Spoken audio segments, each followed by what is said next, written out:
Hello, hello. How's everybody doing today? I'm going to, this is my new Thursday stream. And in this stream, I'm just going to play video games and just chill. It's my first time doing some video games. So I think I have all my capture gear and all my equipment set up correctly. So we'll see how everything goes. But yeah, this is just a time to chill, relax, and watch some gameplay. So let me go ahead and pull up the game. Let's see. Do this. All right. So here we go. We're going to be playing Limbo today. Came out in 2010, and it's a side-scrolling game. It is kind of gory a little bit. I haven't played it. I just played the first level a little bit. Hey, Melinda. Thank you for being here, Melinda. Thank you for being in this new show. Also, Melinda, I don't have a name for this show yet. So this is going to be a kind of video game show on Thursday. So if you could think of a clever name for this show, that'd be great. I am taking suggestions. But like I was saying, this game came out in 2010. Came out for the Xbox originally. It's a side scroller. It is kind of gory. I'm not sure if it's rated teen or M for mature, but it's like, animated violence. But the name of it is Limbo, which makes me think about, I guess, the religious concept of limbo, like being not quite dead, or being dead, but being in between heaven and hell, and like purgatory, maybe. But let's go ahead and start playing here. All right. Get the controller out. All right.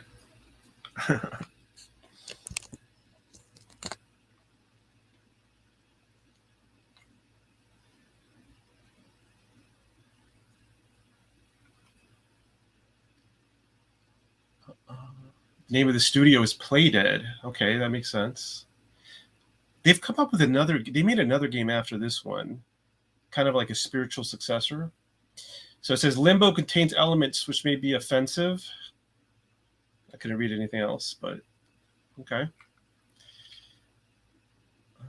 Let's see. All right.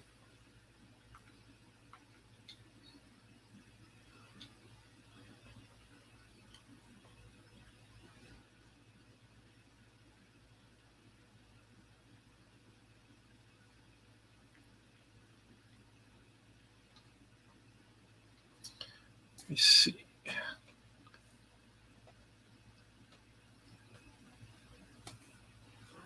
Okay, I think there we are.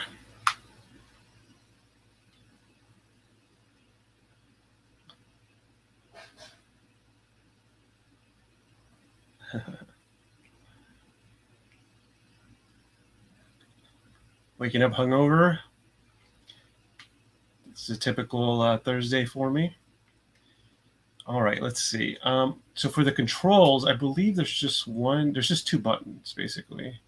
Yeah, there's just move with your joystick, jump, and an action button. All right, so yeah, should be pretty simple.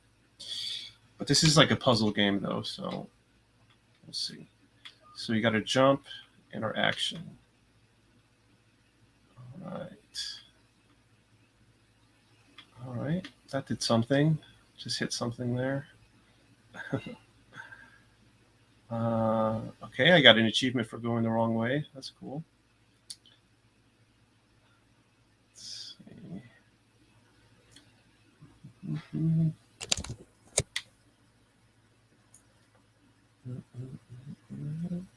Looks like I'm in a forest of some kind, monochromatic forest. My favorite kind of forest. Let's lie down here. Like, I've played this far already, so I know that I could die right here. So I'm going to show you some of the gore. So I know you could get impaled by these little little spikes right there. Okay.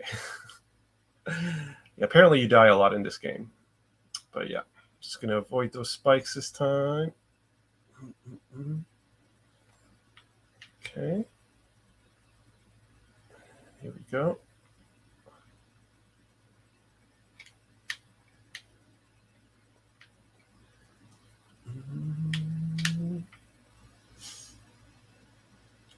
Okay. Let's see what's going on. Okay, here we go. I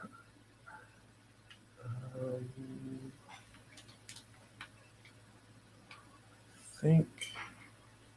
Okay, I know what I'm supposed to do. Climb up. Maybe. There we go. No.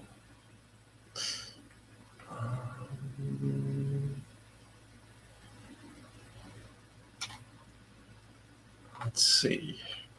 Hello, everybody who just got in the room. Let me know if my audio is okay. I was kind of like, it's my first time doing a stream, so there's a lot more equipment involved. So let's just let me know if I sound okay and if everything looks okay. Hopefully it does. All right.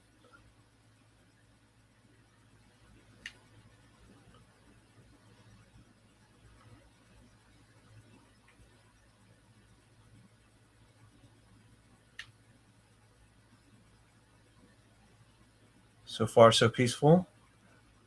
Only died once. I think I got a little boating, a little Thursday boating.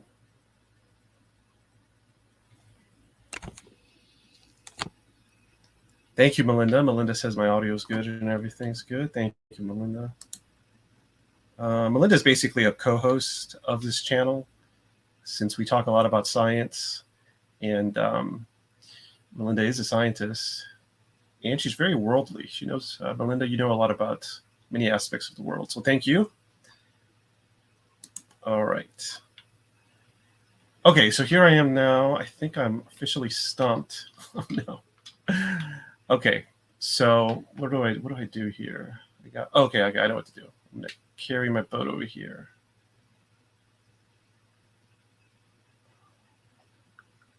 All right. There you go. Use that.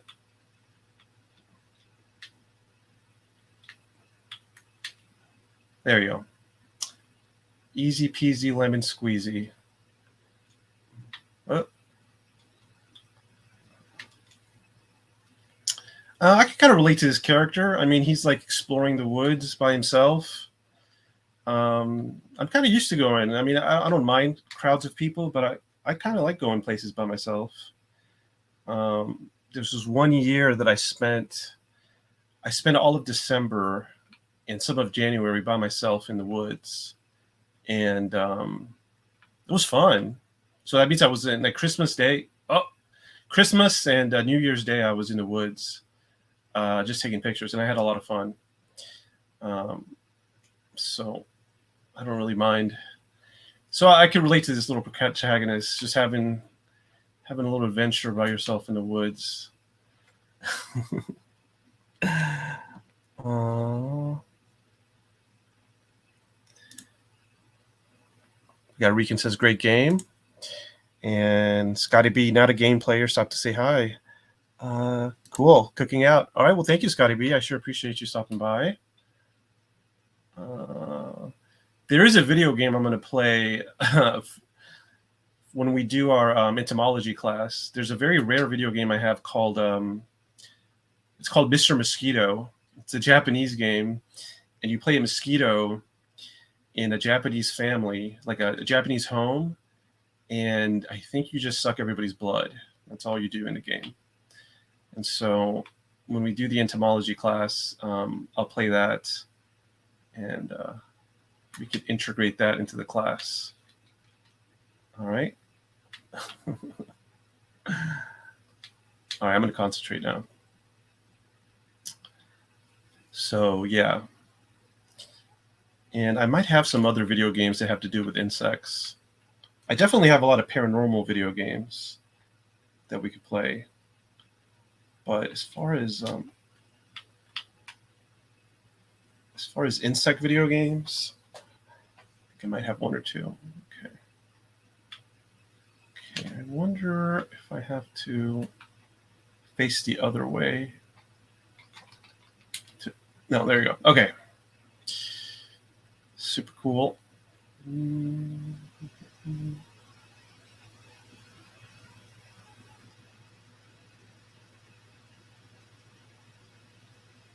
Looks like a bear trap of some kind. Probably want to avoid that. There looks like some insects are here, little flies. Yeah. Okay. Very cool.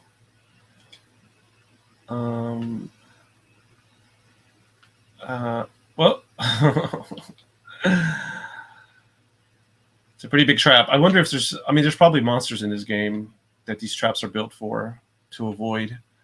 I wonder if I jump in the middle. No. Maybe if I get a running head start. Let's see. Oh, okay. Looks like I can move them. Maybe. I think that's what I got to do.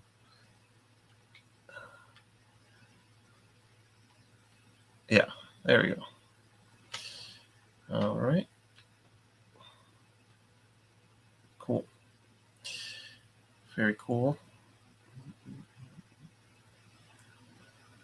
All right. Looks like some kind of corpse on a string. Classic. Love seeing that in the woods. All right.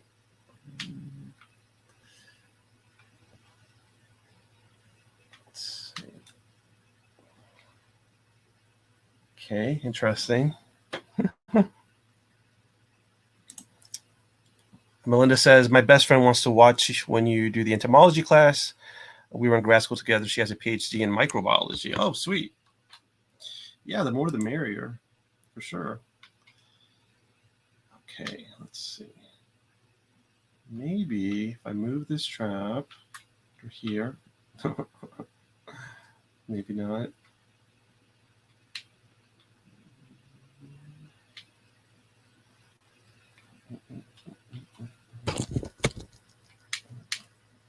I remember when I did Black Lotus, I would get asked if I ever saw anything weird when I was in the woods, like paranormal weird. And no, I haven't. And I think I know why. It's because when I'm in the woods, I'm usually working. And so I'm like hyper focused on my task. And my task is usually like collecting plants or some kind of organism. And so I'm having fun. And usually I have a research assistant with me or something.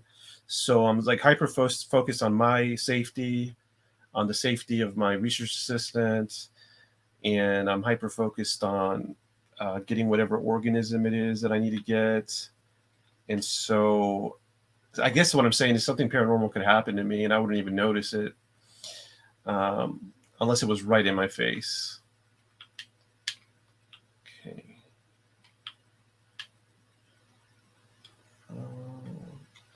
But I have seen a lot of cool stuff in the woods. Just not really anything paranormal. Although, you know, I've done a lot of work in areas that have Bigfoot, so I'm curious. Okay, that did something. That got rid of that little thing down there. That got rid of that. Oh, no.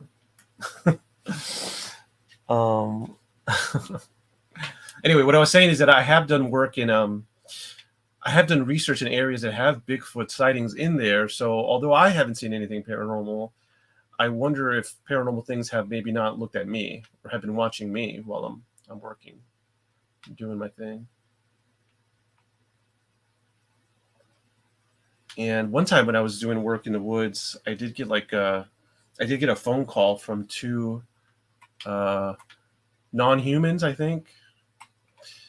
And so I wonder if those non-humans had been watching me in the woods while I worked and they decided to call me.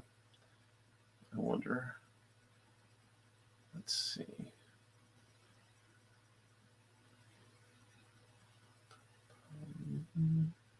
What's going on here? Got a chasm. Got some fallen rocks. Oh, that's not good. Oh, okay. Sweet.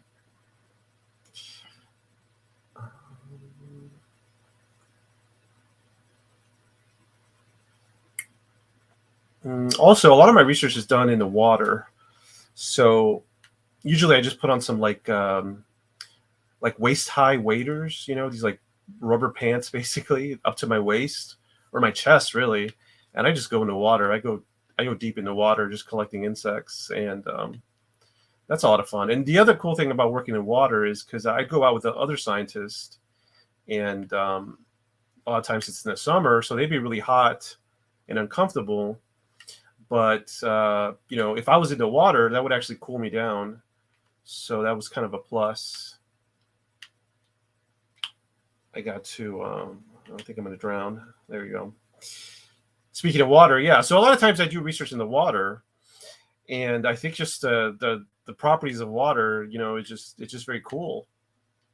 So even though it's hot outside, if I'm in water, then I was very comfortable.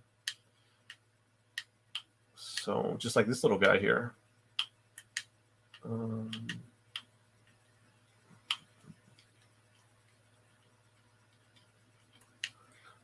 One time I did a parasitology class, and we went out there with he was a parasitologist, but he was also working with fish. So he was looking at parasites in fish. So he was kind of doing fish research too. And so I got in this in the woods. I got in the swimming hole, and I was like, had this big net I was getting out there. That was a lot of fun. But I don't think I'd like doing fish research because they're super finicky. Like he wanted to keep his fish alive, of course, and he had to have like all this equipment and like bubblers or like machines for producing oxygen for the fish, and that just seemed like a lot of work to do. So I'm always trying to like minimize the amount of. There's so many things that could go wrong when you're in the woods and you're doing a science experiment. So I just want to have as little variables that could go wrong. Okay. So, so obviously this little box floats, and I want to float too. So maybe if I just push it out kind of deep, okay, and then I get on top of it, okay. No. Okay, let's see. Maybe. Okay.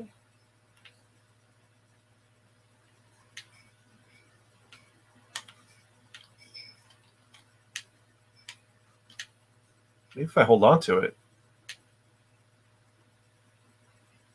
Interesting.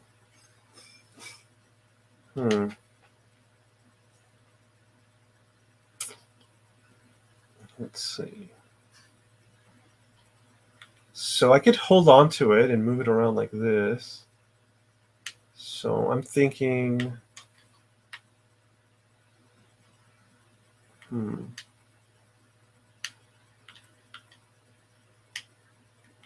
thinking I'll push it out there and then use it to jump. Okay, so here I am. Push it out.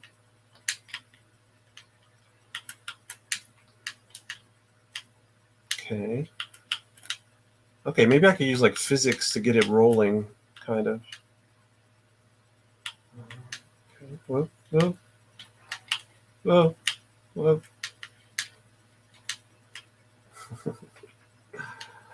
Let's see. Melinda says, my research organism for my PhD was fish. We had hundreds of tanks in the lab. Whoa. Okay. Was it, were you guys using zebrafish? I think that's a very popular fish. Okay, no. She uses the Princess of Burundi, aka Bricardi, that were wild caught from Lake Tanganyika in East Africa. Bricardi are a type of cichlid. Oh, okay. Oh, I thought cichlids only came from like Lake Victoria, but I guess that's not true. Well, I know some cichlids come from Lake Victoria. That's very cool.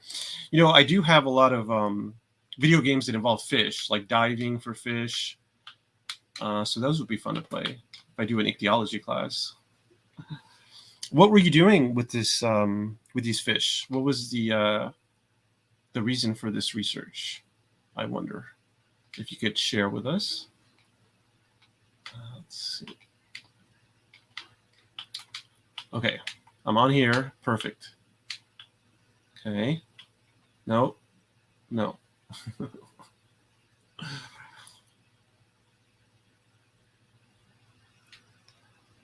Let's see.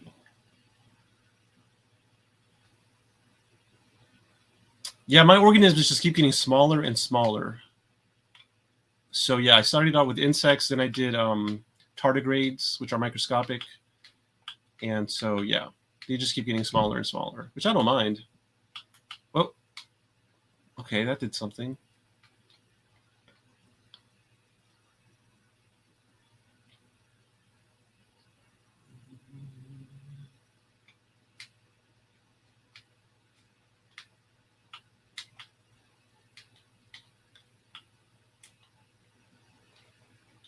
Maybe I can swim.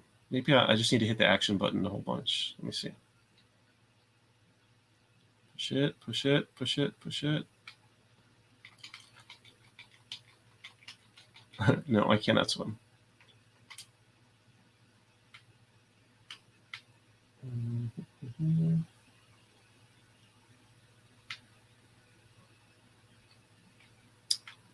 But yeah, I like working in water. But yeah, I never got in huge rivers or anything though. The insects that I study, they're called whirligig beetles. I'm actually, when I teach the entomology class, I'll give one special lecture on my research that I did. So it's a type of aquatic beetle that I studied, and they're very interesting behaviorally. These beetles, they could be they live on the top of the water, and there could be like hundreds of thousands of them, and they live all over the world. They're called whirligig beetles, is their common name, but they also go by the name cichlids. No, I'm sorry, not cichlids. Gyrinidae or gyrinids. Gyrinidae is their family name. They come from the family Gyrinidae, and yeah. All right, let's see. Melinda says cichlids are smart and have complex behaviors. I studied the effects of neighbors on breeding biology of pairs of the Ricardi. Okay. They're smart and they have complex behavior. I studied the effects of neighbors on breeding biology. Interesting. Yeah. Very cool. And then we have John P. Good vibes. Hey, thank you for being here, John P. Melinda says, if the pair had no neighbors, then they took forever to breed and had very few offspring. If they had neighbors that were different or same species, then they bred in the same amount of time. But if the same species of neighbors, then they had tons of offspring compared to different species of neighbors. Interesting. Oh, did you draw any conclusions? Like, why is that the case? Why were they? Why, if they had neighbors that were different? Let's see. If they had neighbors that were different or same species, then they bred in the same amount of time. Okay, so the same amount of time, but if the neighbors were a different type of fish, then they had more offspring. Oh, if the same species of neighbors, then they had a lot of offspring, but if it was a different amount, then they didn't have as much. Interesting. And what do you mean by neighbors? Were they in the same tank, or were they like in a tank next to each other? All right, let's see.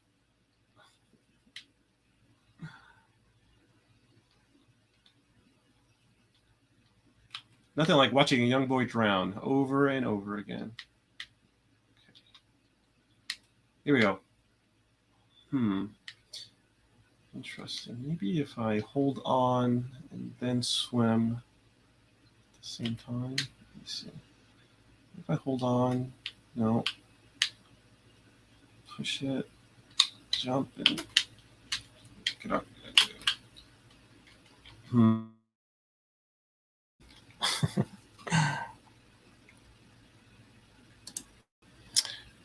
Okay, so Melinda expands on her research. She says neighbors could indicate good food quality or provide dilution effect against predators. That's interesting. The beetles that I studied, they also use dilution effect. So basically you have so many of an, if you're a prey species, like these fish or like a small beetle that I studied, the dilution effect is you have so many of these individuals that, yeah, the predator may eat some of them, but there's so many, it doesn't even matter really. So yeah, Melinda's saying that if these fish had neighbors, that could indicate there's a good amount of food, and they could it could be anti-predation because there's so many. And yeah, the neighbors went and cool, interesting.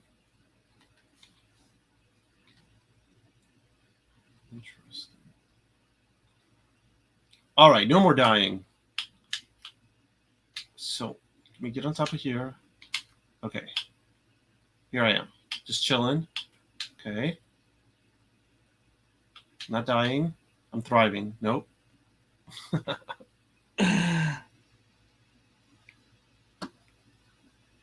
Oh, okay. She says this kind of info could be useful for breeding rare or endangered species in refugees. I know it's not refugees, but refuge. There's some words I can't pronounce, or zoos. So yeah, so Melinda's saying that her research found that this species of fish from Africa, which is behaviorally complex and intelligent, she found that if these fish had neighbors, or if these fish were breeding, having eggs, or I'm not sure if they're live breeders actually, but if they were having offspring, if there were other fish of the same kind, they had a lot more. If there was like a tank next door, and that's probably because they felt safer, and it was it meant that there was a good quality food, and so that's useful in the future because if you're trying to breed, if you're like a zoo, you're trying to breed endangered fish, then you know that, hey, it will help us if we have neighbors of the same species there. Let me know if I got that correct, and let me know, are they live? Are these fish? Do they have live young or do they have eggs? I'm gonna guess eggs, but maybe not. Maybe not. Okay.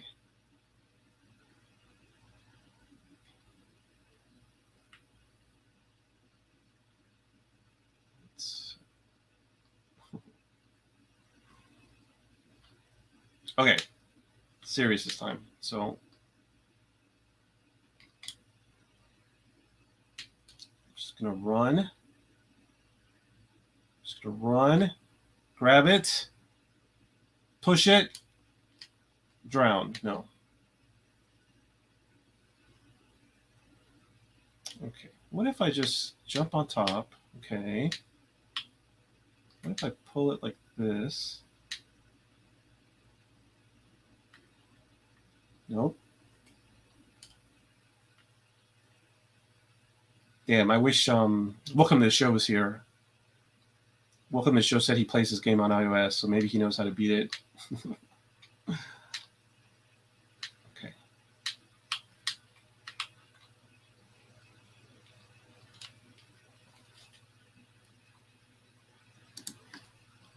Melinda says, yes, what you said is correct. They lay eggs in these cool mini terracotta coves. We bought them from a guy in Mexico online. Oh, interesting.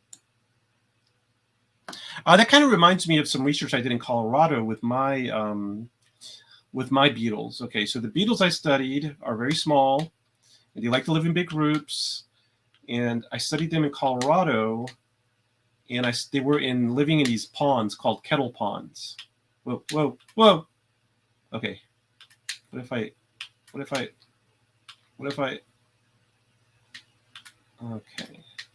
Oh, no. Whoa, whoa.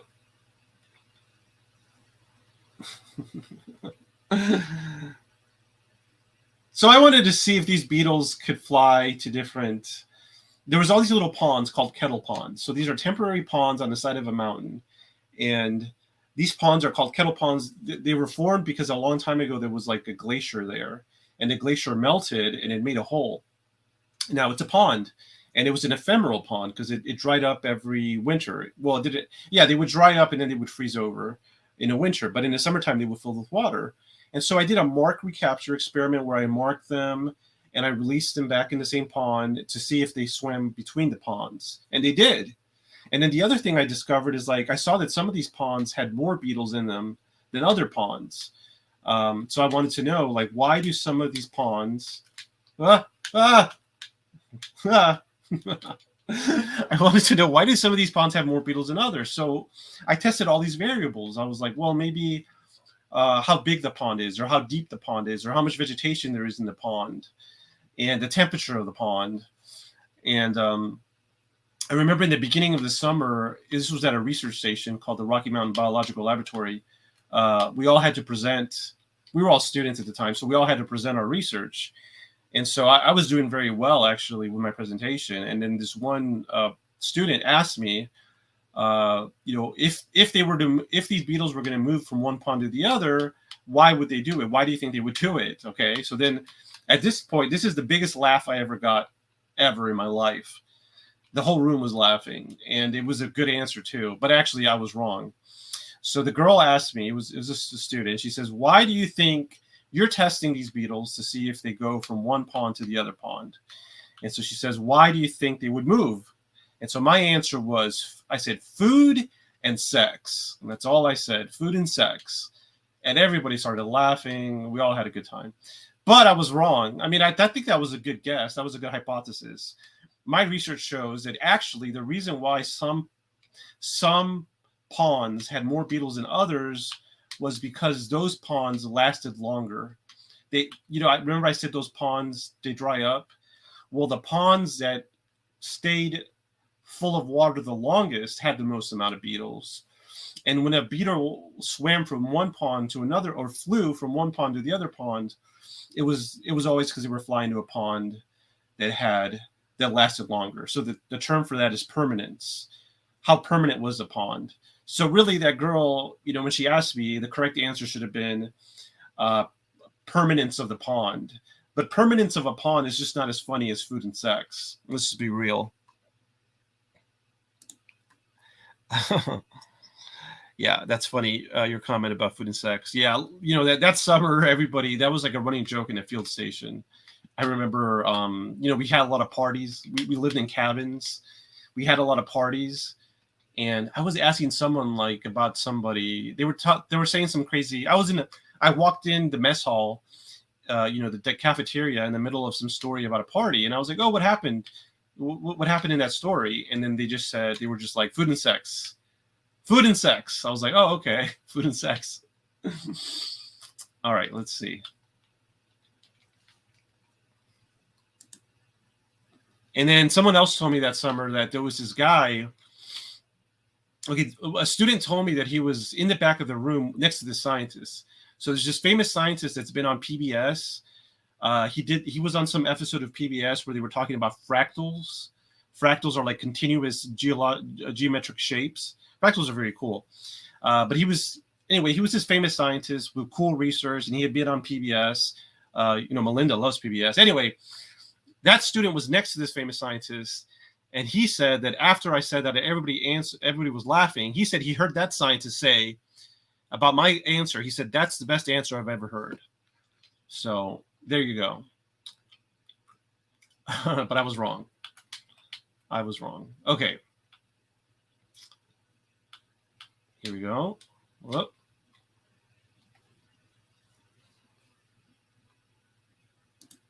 Melinda says, "Were there measurable identifiers that the pond didn't have high permanence?" Okay, yeah. So this is how I found out if a pond had a high permanence.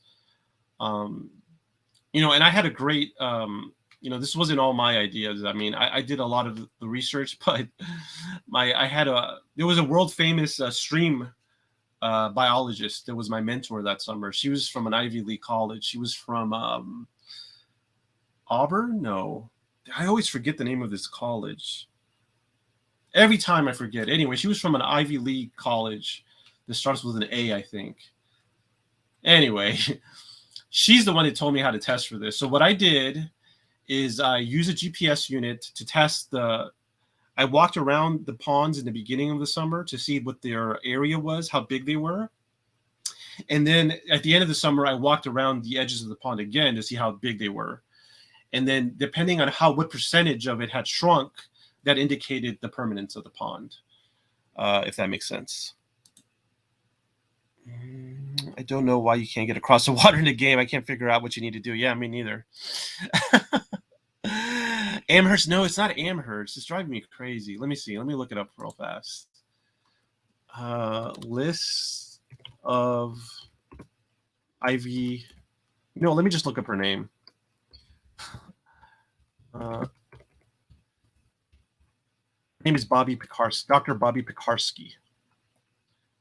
World famous Cornell. Doesn't even have an A. I don't know what I was thinking about. That's how bad I am. She's from Cornell, so this was a Cornell University. So I don't know why I said it started with an A, but all right. Let's see. Okay, so what I'm going to do is I'm going to run like the Dickens. I'm going to jump on this thing, and then I'm going to jump off. No. Okay. What I'm going to do. Okay. Pushy, pushy, pushy. Push, push, jump, jump.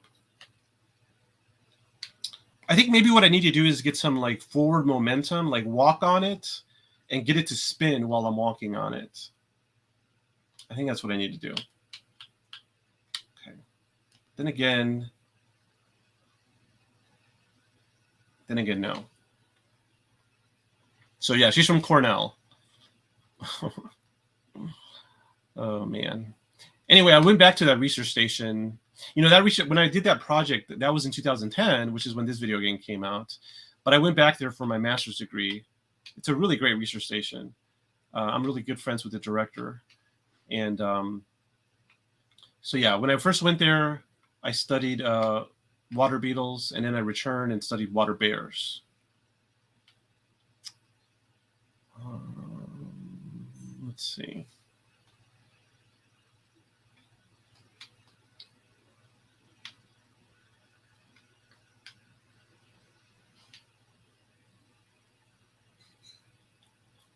I'm about to go online and look at a tutorial on how to beat this. Let's see.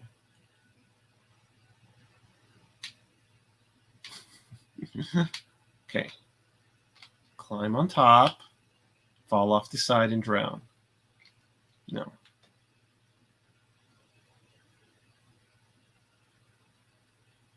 Okay, push it gently, gently, gently. Jump on top. Oh, no, don't drown. Okay. Jump on top. Okay. Here I am. Yeah, so I'm thinking maybe I should just...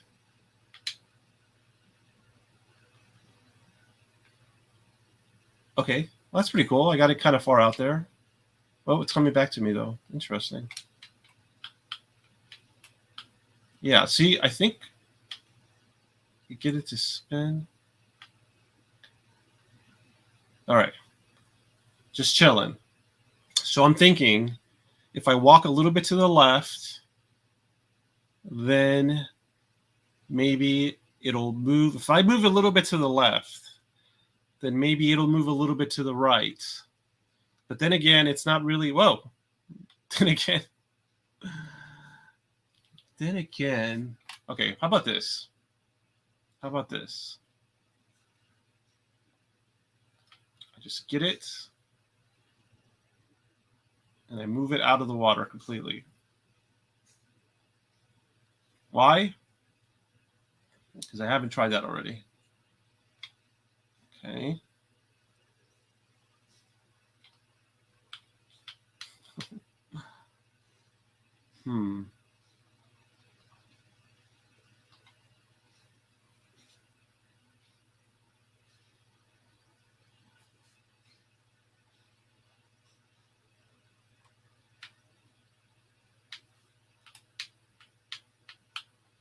No.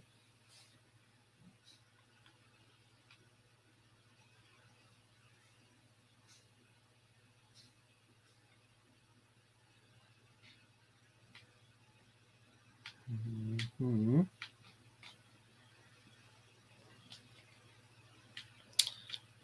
Well, speaking of drowning multiple times, there's one time I got lost in the woods because I was following a creek, and I followed a creek deep into the woods, and I figured, I was like, well, I'll just follow the creek back. I'll go deep into the woods by following the creek, and then when I'm done, I'll just come back the same way. But what I didn't know is that the creek ended up forking. I thought it was one straight creek, but it actually split into two. So then when I decided to go back, I went through another fork instead of the original fork. So I technically was lost because that's the second fork I took back ended up taking me a lot longer to get back, like several hours longer than the original one was.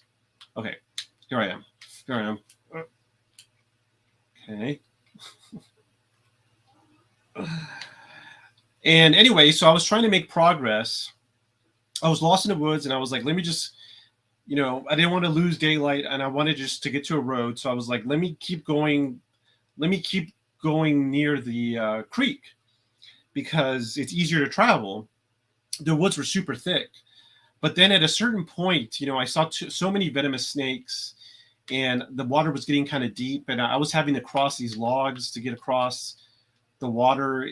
It was really dangerous. And at a certain point, I was like, you know what? There's a possibility I might end up getting bitten by a venomous snake or falling down the water and drowning, and there's nobody here to help me. So at a certain point, I decided not to travel through the water anymore. And so I traveled through the land, but it took a long time, a very long time.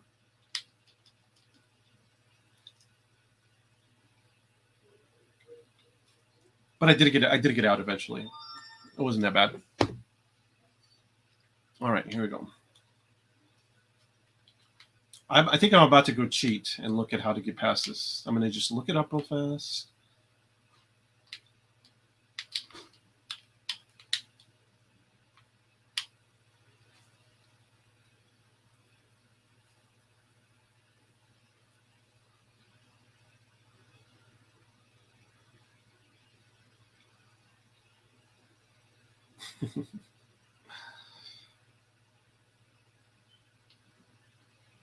Okay.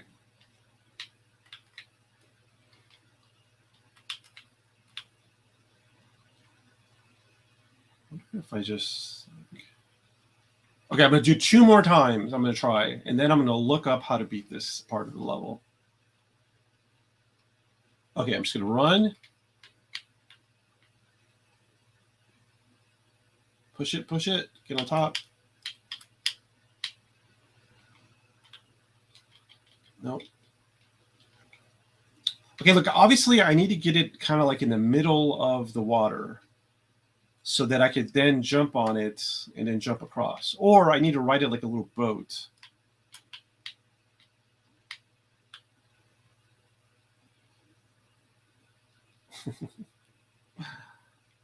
Let's see.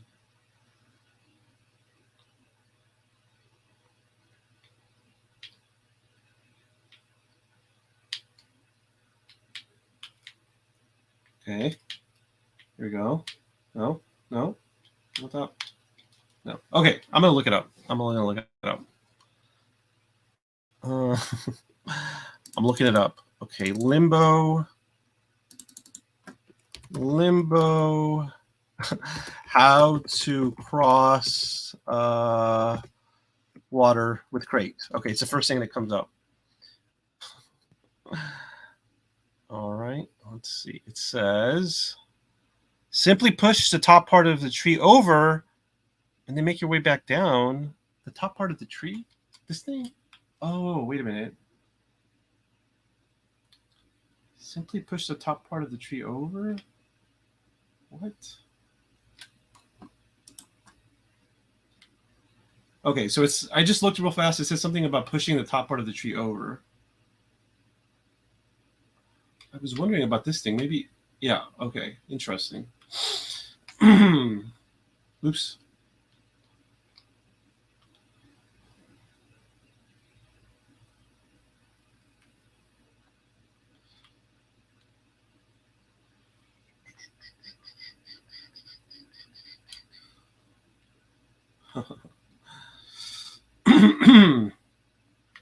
Interesting. Okay, so now I learned that, like, in this game, you just gotta, like, if you see anything and it looks like you could climb over it, you probably can. Here's the thing. Okay, so I think they say you just push this thing over. There we go. And then to get down, I'm just going to play it safe and go. All right. Well, sorry you guys had to watch a little boy drown so many times. I tried to fill it with as many interesting water stories. And Melinda did too. Thank you, Melinda. We said all the water stories we had in our brains. But yeah, there we go. Okay, then I think I maybe push this thing over. I gotta say, I do feel good though. Oh man, I feel kind of relieved that I feel kind of relieved that we got over that. Okay. Hallelujah, we did it. We did it, team. We did it.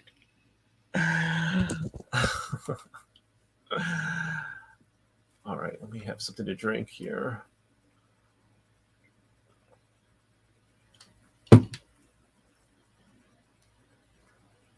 All right, there's a trap up there. Don't want to do that. There's a spider. Interesting.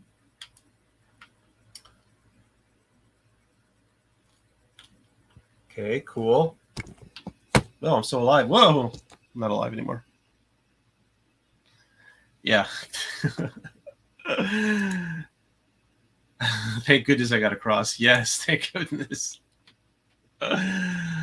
Okay, so there's a spider there, and there's a trap up here.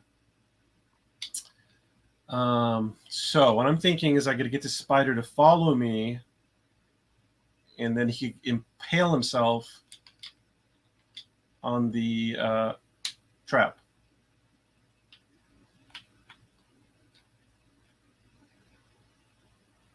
Okay.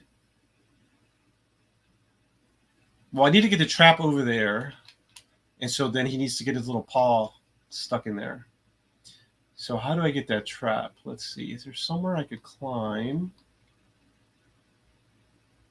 to get up there? No. All right. We're not going to get stuck again. It's not going to happen. All right. So how do I get this trap? That's the thing. I need to get this trap down somehow. Okay. There's a spider. Okay. Get up, get up, get up, get up, get up. Run away. Oh! Okay.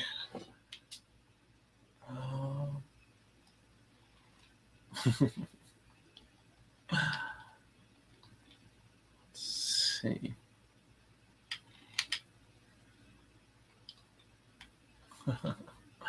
All right. There's that trap. How do I get this trap? Think. Let me go back here. Is there something I could climb? That would be great. Let's see. What do we got here? We got that water. Nope.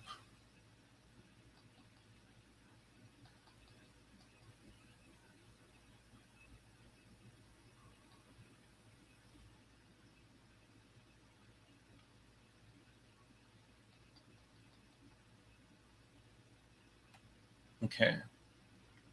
Oh.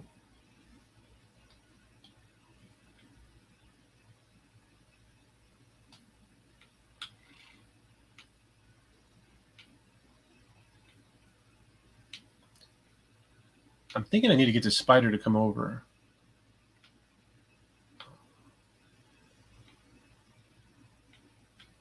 I don't know why. I just got a really bad craving for a really good craving, a strong craving for roasted corn.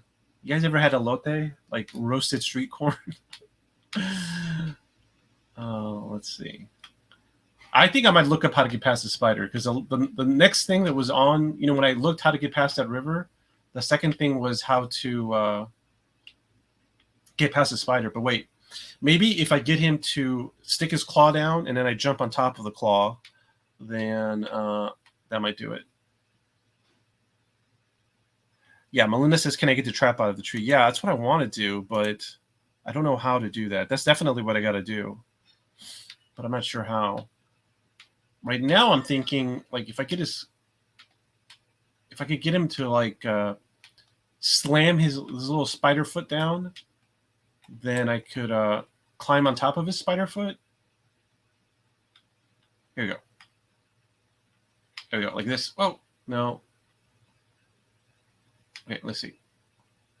Slam, then.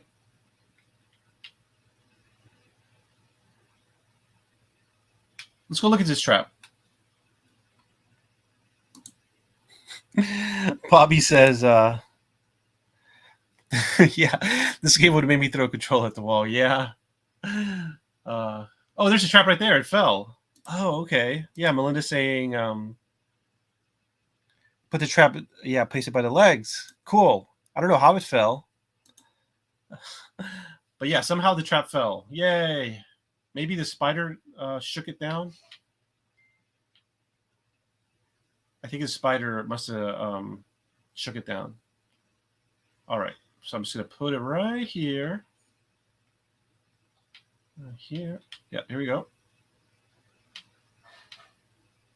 This is going to be cathartic. The spider's going to get his little spider leg. That'd be a fun class to teach also. Was not entomology. Spiders are not insects. They're arachnids. Just like scorpions and daddy long legs. And okay, a little bit over here. So a class on arachnology, study of spiders or arachnids. That'd be cool. Here we go. Here we go. Here we go. What? Come on. Come on. Here we go. Here we go. Okay, I think I know what I need to do. I need to tempt them and then move the trap. Yeah, like that. There we go. Look at him go. All right. I think he's going to... Okay, yeah, I just need to do that for all his claws. No problem. Here we go. Oh.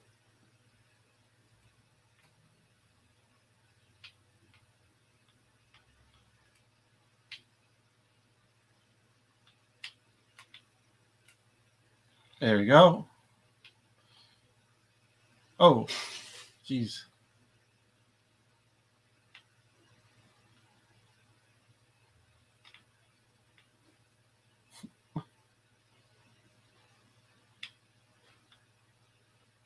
Okay, no problemo. I got this. There we go, right there. Bam. We did it. We did it. Very cool. All right. What's going on here? I don't like this chasm.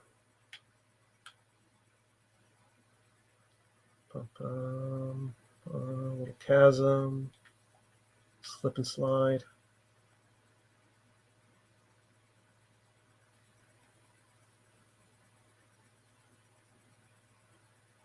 Yeah, so daddy longlegs are actually not spiders. They're not they're not arachnids. I'm sorry. I think I just said they were spiders, but they're not. Let me see. I think they're let me see. I think they're opiliones.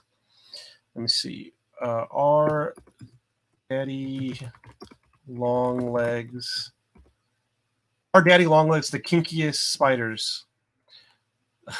Are daddy longlegs the kinkiest named arachnids or invertebrates? Very kinky, daddy longlegs. But yeah, I'm checking. I don't think daddy longlegs are arachnids. Yeah. Yeah, it's not. Yeah. Okay. So yeah, let me correct myself. So yeah, daddy longlegs, we all know daddy longlegs. They are not arachnids. They are actually, I'm going to put it in chat. They are actually this, opiliones. That's what a daddy longlegs is. But some real arachnids are like, there's this thing called the vinegaroon. Wait, what's going on? Ah! Am I stuck? Oh, jump. Jump. Oh. Oh. I'm about to die. Oh.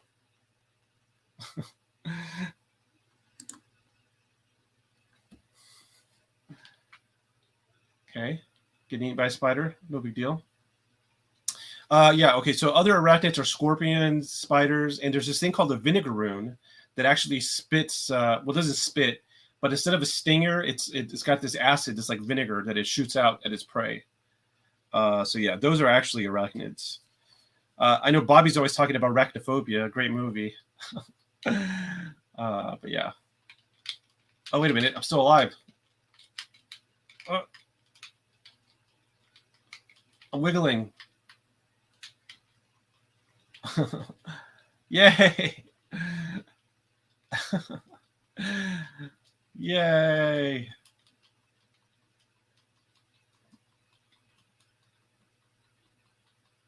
I'm just a little cocoon boy. No big deal.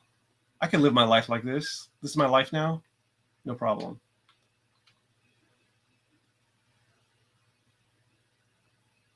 I guess I can't live in a chasm.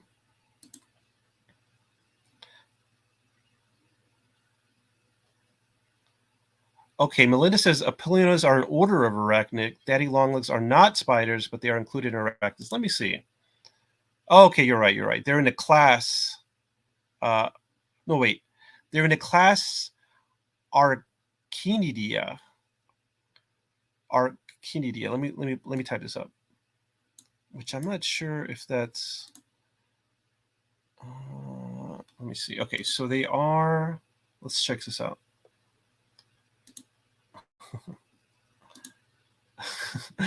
Bobby says cocoon or sperm, whatever. Yeah, whatever I am, I am. Okay. So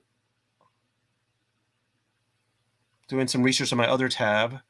So daddy longlegs are in the class Arachnida. And I believe Arachnida is all spiders. Doing a little bit of taxonomy here. Let's see. Class Arachnida is, yeah, you're right. Wait, yes. Yeah, so Arachnida includes spiders, scorpions, ticks, mites, pseudoscorpions, harvestmen. There you go. So yes, thank you for clarifying that. But actually, Opiliones, yeah, Opiliones are in order. You're right.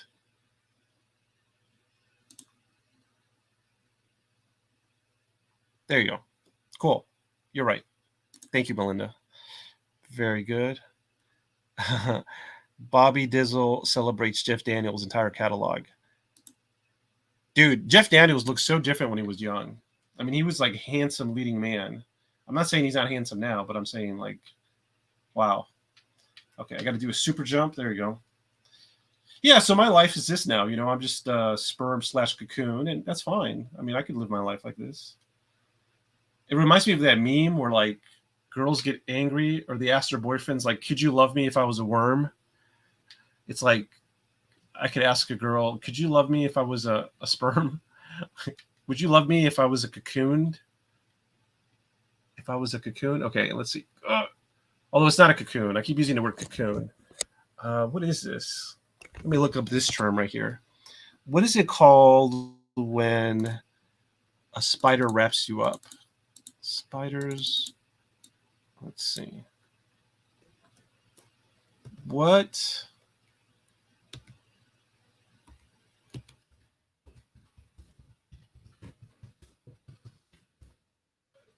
do spiders wrap their prey in? Here we go. They call it a cocoon because I mean a cocoon is what insects go into to metamorphosize or go through metamorphosis. Is it a silk cocoon? It says until it looks like a cocoon.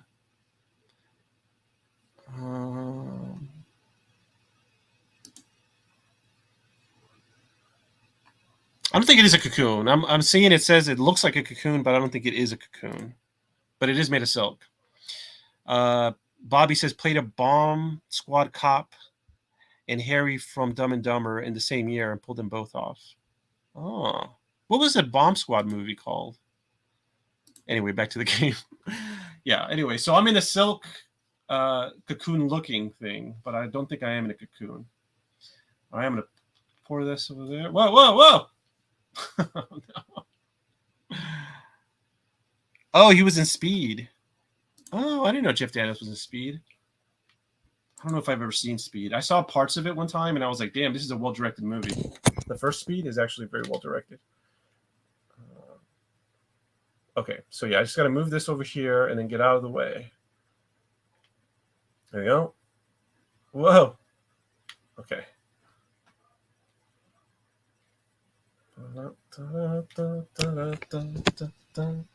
So yeah, we're just learning about spiders. Melinda, my co-host, knows a lot about everything, especially arachnids.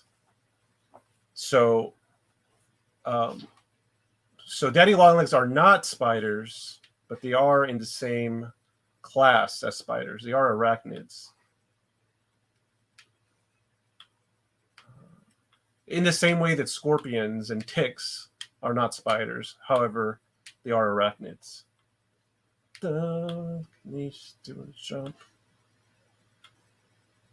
How's your team doing, Bobby? Bobby's watching college football. What team are you going for, Bobby? And why are you going for that team? Is it because you have a personal connection? Or is it because or is it for some other reason? Okay. The spider wants to get me back. Can't have me back. I'm out of the cocoon. Yes. Am I alive?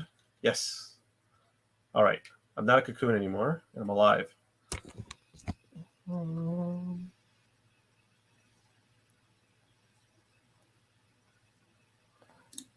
Yeah, so Jeff Daniels was with John Wick in Speed. Yeah, Melinda also forgot that he was in Speed, but very cool.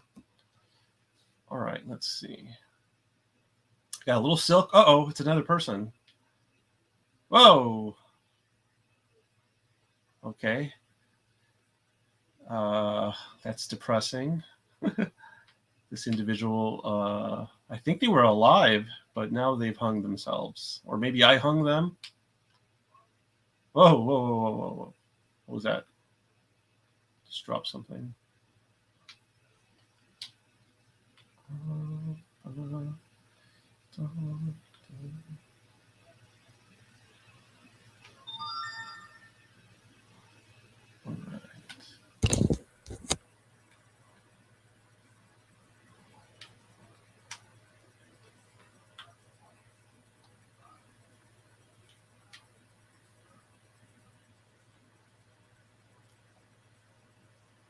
Little Super Mario action here. Okay, what I think is going to happen here is I have to break this twig and then get out the way because it's going to come crashing down, but then I could climb over it. Scotty B says, always Wisconsin Badgers. Nice. Are you from the Midwest, Scotty? Okay, let's see. There we go.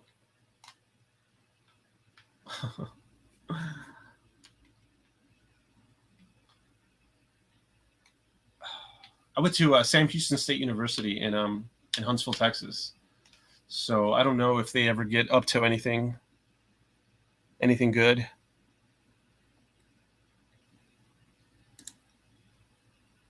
Melinda says, I recently watched Jeff Daniels in Answer Man 2009. I liked it. Is it a comedy or a drama? Okay, so yeah, this twig, I need to break it and get out the way. But it falls down really quick. So I need to find a way to do that. Maybe like that. Get out the way. Whoa. Okay, I know. Just go like this. Like that. There you go. Yes. Jump. Whoa. Whoa. Whoa. Whoa. Okay. Whoa. Whoa. Whoa. Okay. Okay, I see. I think I need to jump down here, maybe. Yeah. Okay. Whoa. Whoa. Whoa. Okay. Woo. Okay, very good. Whoa. Whoa. Okay. Woo. Coming kind of fast. Fast and furious.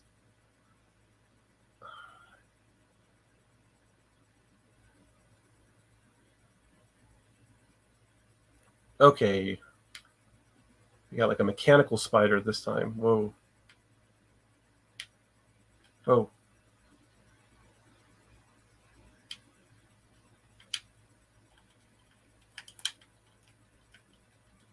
Okay, that's not that bad.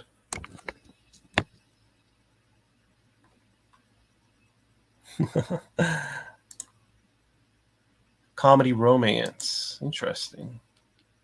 Okay, so this spider, I'm thinking I just need to run past it. Yeah, like just do this. Yeah. What is this guy doing? That guy was running the spider legs. Okay, so there's other people here, and that gentleman was operating the spider leg.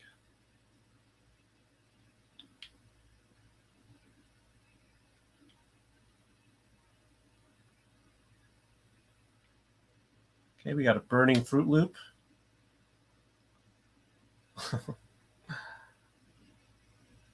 Smoking Fruit Loops. Whoa. Okay, maybe, let's see. If it's just one of them, then I think I could just jump over the chasm. Like this. Like so.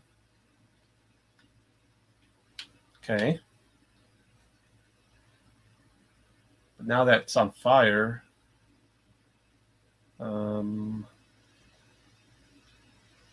Okay. Okay. There's some gentlemen up there throwing flaming Fruit Loops at me.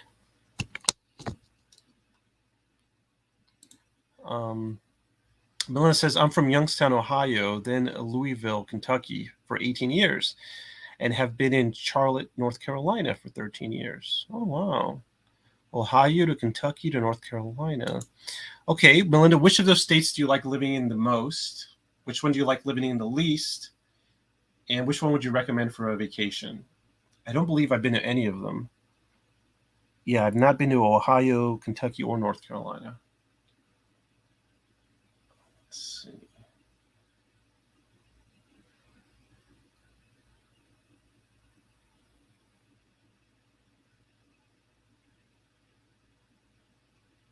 Got me. Got me right in the back.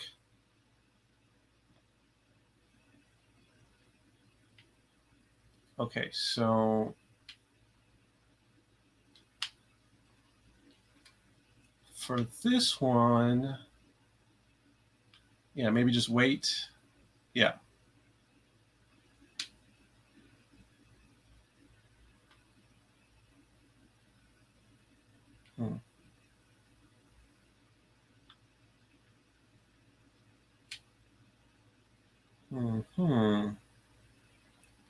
Interesting. Okay, so this guy's doing that, and that guy's gonna run.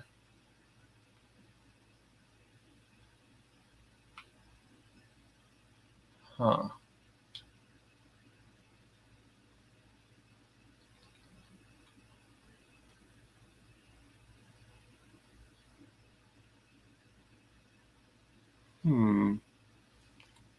Maybe if I keep running.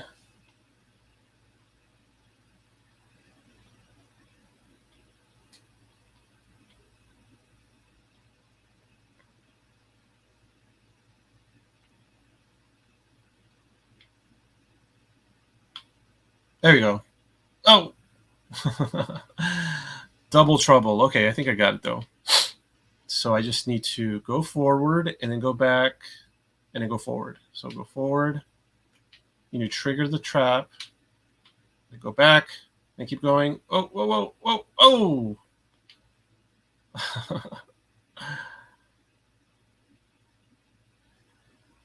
Okay, no, I got it this time. So forward, back, forward. It's a little bit faster. It's a little bit faster. Okay, so forward, back, forward. There we go. Okay, whoa. Then climb up here. There we go. Oh.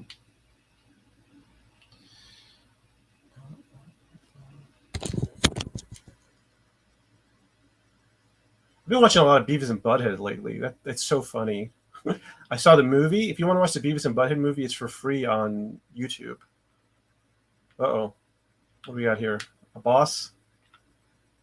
Oh. Is that water? Interesting. All right, so Melinda has some travel advice. She says Ohio has seasons. Charlotte, North Carolina is hot with mild winters. I miss the snow. Lots of natural diversity in North Carolina, mountains to beach, and Piedmont in between. Oh, interesting. I think Tina said she was from. Where did Tina say she was from? Well, I don't remember where she said she was from, but I remember that where she's from, I think it has the most miniature golf courses anywhere. It was like Myrtle Beach, maybe? I don't know. Maybe I'm totally wrong. Well, I know Myrtle Beach does have the most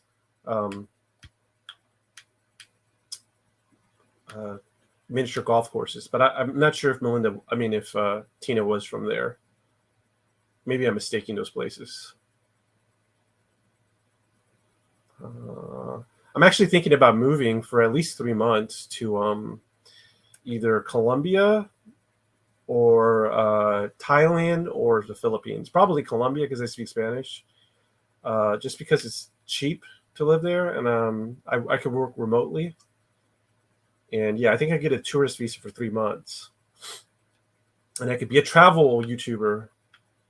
Okay, this rock needs to kill that spider. Yeah. Just hide right here. Hide here. Got him.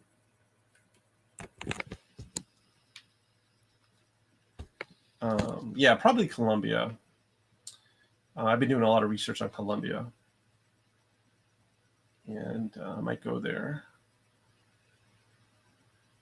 So basically, in Colombia, like for I think it's like let's just say $1,500.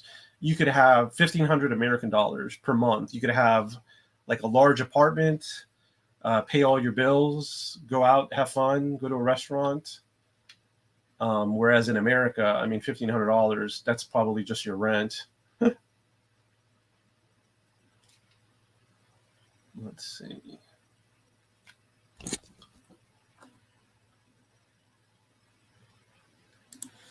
Melinda says, Tina is from North Carolina on the coast. Oh, yeah, so Myrtle Beach, yeah. So I believe Myrtle Beach has the most miniature golf courses. Let me see. Myrtle Beach, the mini golf capital of the world. Yeah, Myrtle Beach is the mini golf. Well, I know because I had a friend who lived in Myrtle Beach, and she was unhappy, and I was like, girl, you live in the miniature golf capital of the world. Why aren't you miniature golfing every single day? My friend travels to Colombia and she loves it. Oh, nice. Okay, what cities does she go to? Good coffee there too. Yeah, I saw a tour of a coffee farm in Colombia. You know, the best cup of coffee I had was recently, and it was in Mexico. It was in a little border town called Matamoros when I was on vacation. And I just went to this little restaurant that had it was a Mexican restaurant because it was in Mexico. They had paninis and like crepes and waffles. I was like, sure, why not? And it was good because I got like a really big panini with like some potato chips. I had, the best cappuccino I ever had, and I had a huge crepe. and I paid a tip. It was like $16 for all that, which I thought was a good deal. Okay, here's a spider. I can't go there, or maybe I can. No, I can't. But yeah, where does your friend go to in Colombia? Because that sounds awesome. Okay, so these guys are running. The spider's coming. Spider's only got one leg left. Poor guy. I guess it's the same spider? Well, all right. So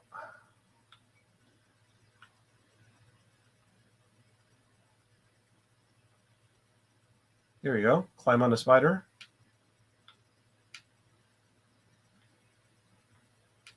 Maybe I could push the spider.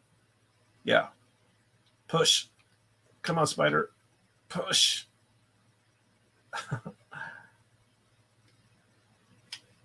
Interesting.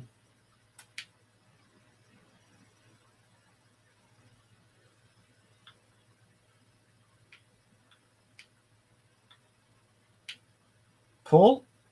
Pull the spider? Whoa. Okay.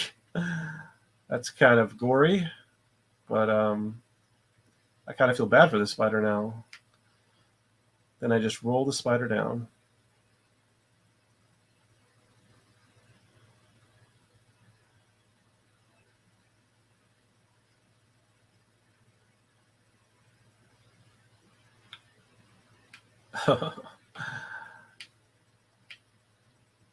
There we go.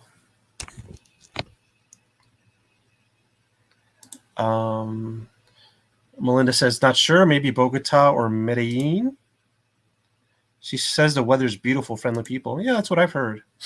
So yeah, I mean, I'll probably go in a few months, and I'll stay there for a few months if I can, and I'll just do my show from there. I'm interested in doing research about the paranormal and, you know, the wildlife, of course, but doing research on the paranormal in Colombia or some other country, like, you know, just going to the library or just asking people, you know, if they've had any paranormal experiences, or just talking to the older people, recording their paranormal stories or legends, just to document that kind of stuff.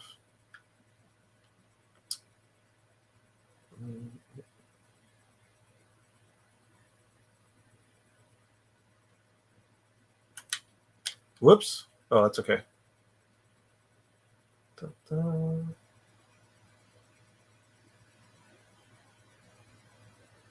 But yeah, I really love business. You know, I don't really talk about business, I guess. I mostly talk about science and the paranormal. But I would say my other really big interest is business. I just love, you know, what I like about business is it's like a game for me, like a video game, you know. Basically all you're trying to do, in my mind, all you're trying to do is get a high score when you're doing business. And what is a high score? In business, a high score is profit, basically. You know, your profit is your high score. You're trying to get as large of a high score as you can. And yeah, I mean, I go to Excel and I make my own Excel sheets, and I love marketing. And so if I go to Colombia, I probably experiment with some business models, and maybe try to do some kind of trade, international trade. There's probably something in Colombia that's cheap that we don't have in America that we could sell, or there's for sure something in America that's cheap that we could sell in Colombia. Scotty B says, went rock hounding in Franklin, North Carolina 5 different times. Emeralds, sapphires, and garnets when I had a good bag. Whoa, that's exciting, Scotty. Wow, emeralds, sapphires, and garnets. Melinda says, I did see a documentary before about how the cartel people in Colombia ride motorcycles with 2 people. The guy in the back carries a gun to drive by shoot at the target. Yeah, I've heard they also, on the on the bikes is where they just, if you have a backpack or you're playing with your phone, somebody in a bike will just come by and snatch it from you. So definitely have to be careful about that. This trademark behavior is seen in the U.S. too by the Colombians. Interesting. That sounds like fun, Scotty. Yeah, that does sound like fun. Okay, so here I am at some water, and there's like a dead cow in there. All right, let's see. There's a little bit of water here.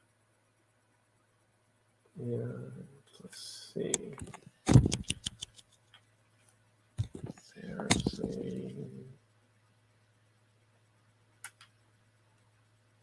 I guess I'll just take a plunge in the water and see what happens.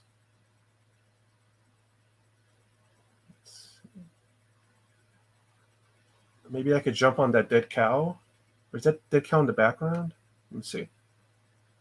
Yeah, I could jump on the cow. Okay. So I need to jump on the cow. Okay, maybe. Okay, I think I need to jump on the cow and wait for this guy to drown himself in a depression, and then use his body as something. Yeah. Okay. There we go. I knew it.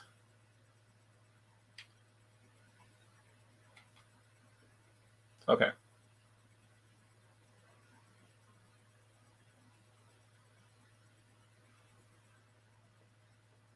What do we got here? What is this young man doing? Is this some kind of trick? It's like a tightrope. Yep. It's a trick. Oh, that young man. Okay.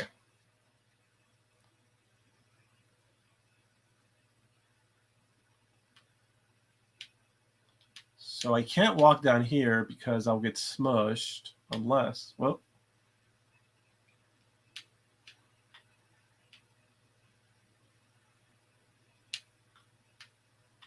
Once I could get out the way. I wonder if I could just get out the way really fast.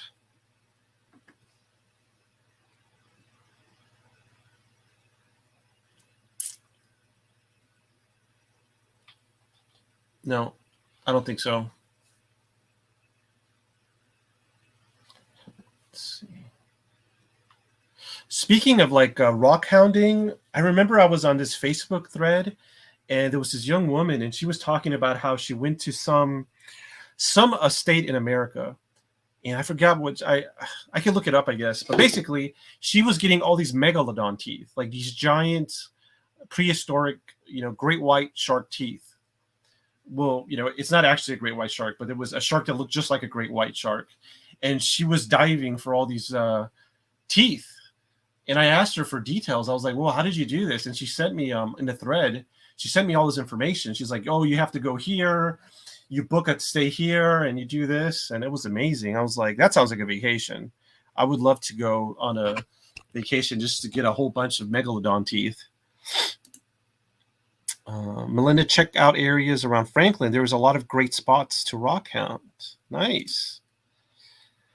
After growing up in Moscow, my husband has no desire to live up north where there's snow in the U.S. Interesting. Okay. Yeah, Moscow, I guess let's get a lot of... Whoa, whoa, whoa. That guy threw a rock at me. Yeah, I guess there is a lot of snow. Yeah, I think that's what it was. I think it was, yeah. Melinda says there's a lot of megalodon teeth off the coast of North Carolina. I think that's what it was. Yeah, that's ringing a bell. So there's places, I think, where you could like book like a scuba trip or something off the coast of North Carolina and yeah, just get a bunch of megalodon teeth. Okay, so this little guy was throwing rocks at me. And then Scotty says Florida rivers for teeth as well. Interesting. Melinda says, yeah, she's going to check that out. Very cool. Okay, so yeah, this guy's throwing rocks at me. I need to get past this area.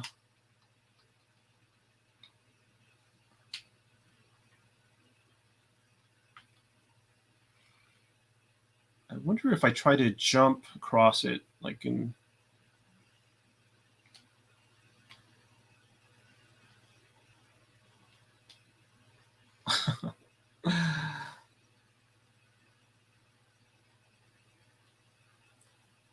All right, here we are.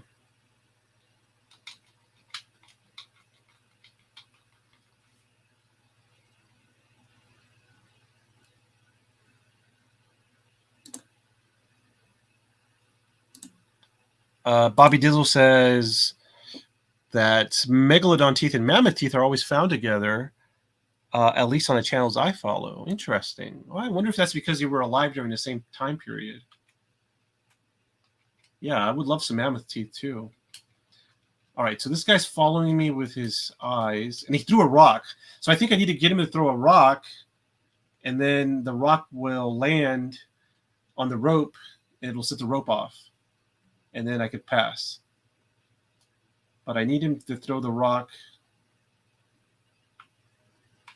Nope. I don't know what I did to get him to throw the rock. Just look at him. Let's see.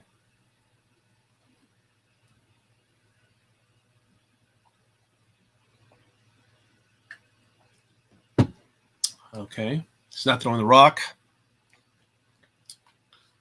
Okay, maybe just keep jumping. Taunt him.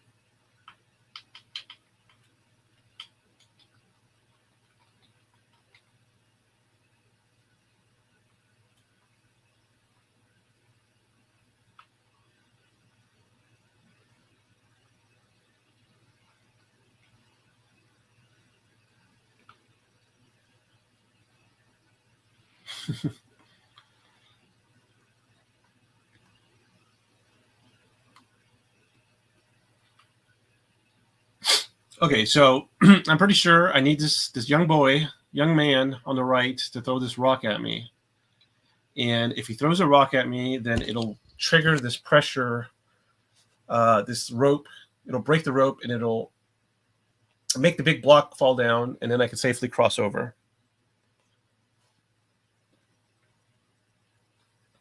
But I'm not sure how to do that. He threw a rock at me earlier, but I don't know what I did. Here he goes. He throw the rock. What did I do?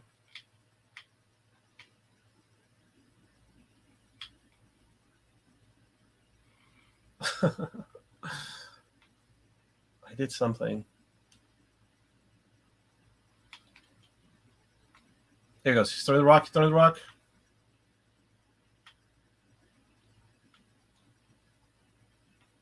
Maybe I can go down there and then go back up.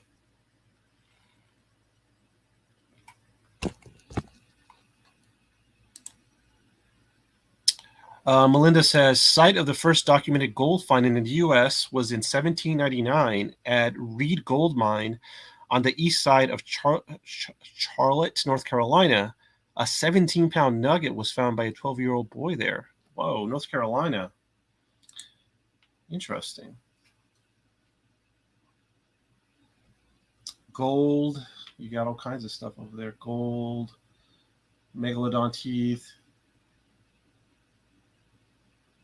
Emeralds. Sapphires. Okay. Just go look around here, I guess. There's something I could pick up and throw. That'd be great. Oh, yeah, maybe this guy right here. Come here. I got it. I'm a genius.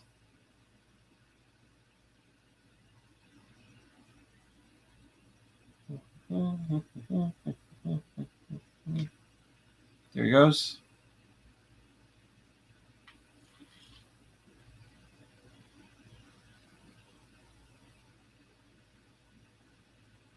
Something up there. Whoa, what is that?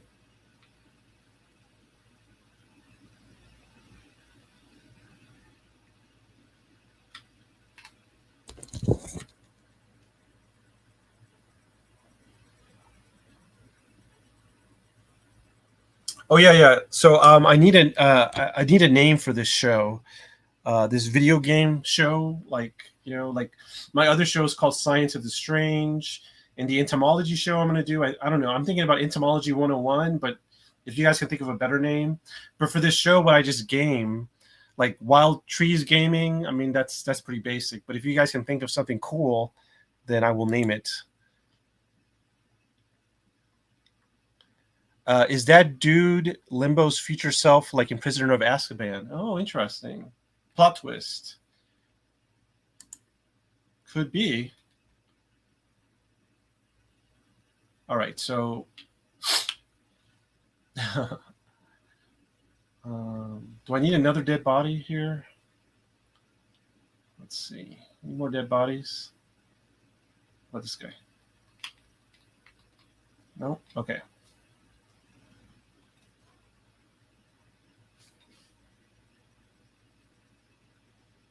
So, what if I just jump over? Oh!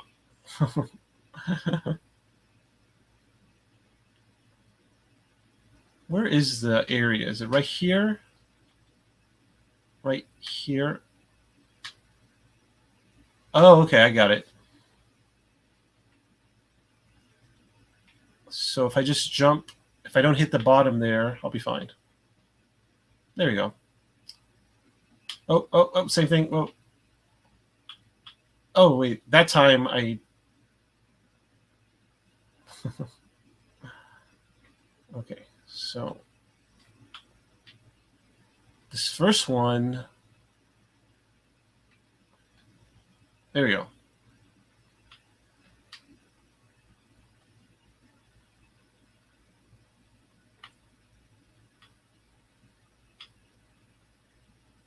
Oops.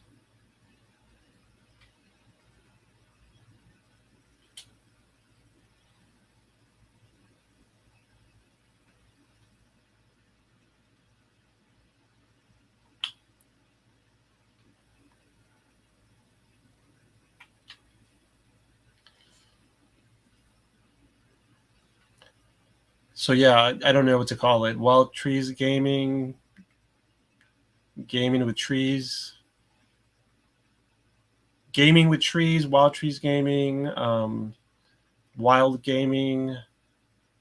I can't think of it. You know, Damien from Black Lotus is the one that came up with the idea, Science of the Strange, which is a great name.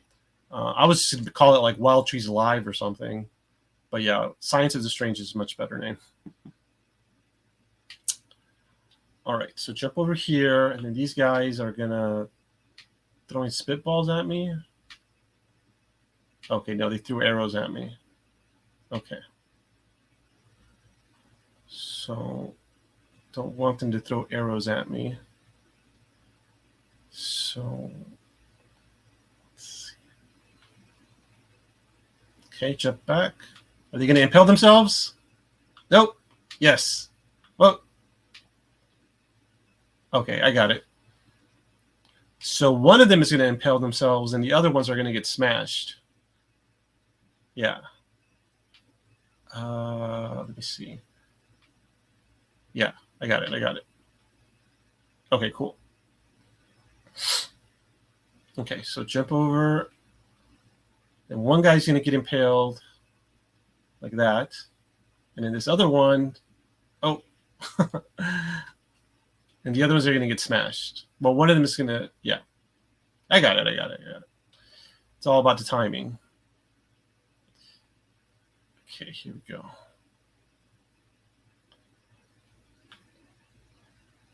Okay, so that guy is going to get there, and this guy is going to get smushed.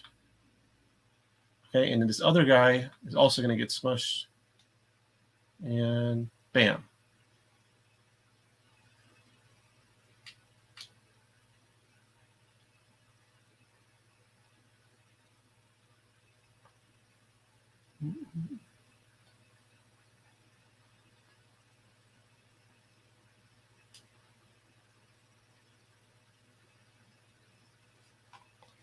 Let's see. Mr. Catfish is in the house. Hey, Mr. Catfish. Mr. Catfish, he's going to buy this game. Cool.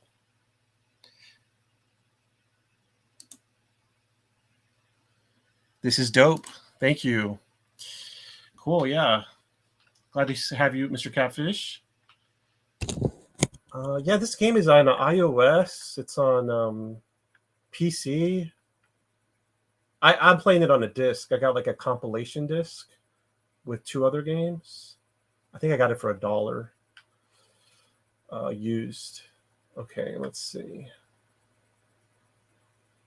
Okay, going down. That thing's going up. It's down here. Okay. Now it's going back up.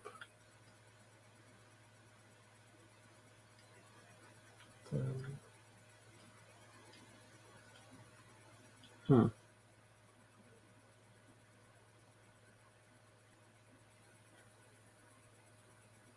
Okay, I think I got it. Whoa! Oh no, what happened there? Okay, so grab onto this, go up.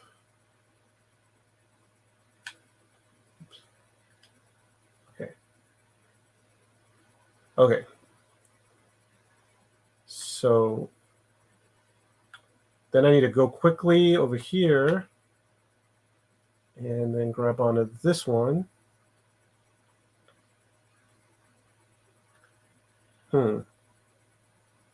Maybe I do this one first.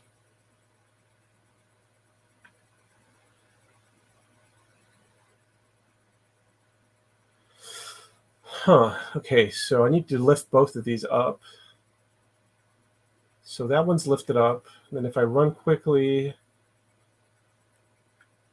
and then that card is there too. Wait a minute, let me see. Probably need this cart for something.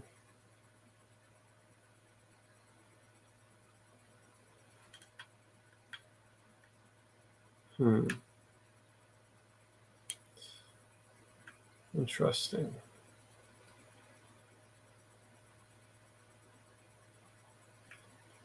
Well, I was thinking, pull this thing down for sure.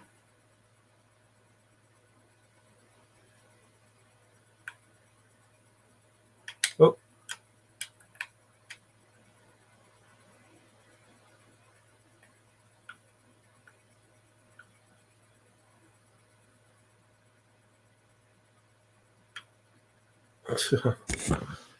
Interesting.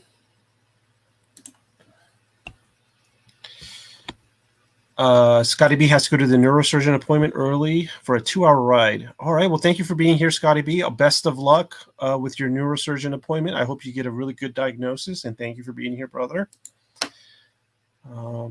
Melinda also sends her well wishes. Scotty B says thanks. You're welcome.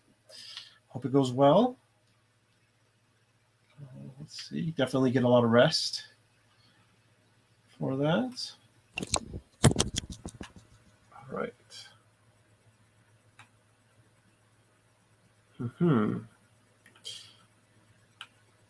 So,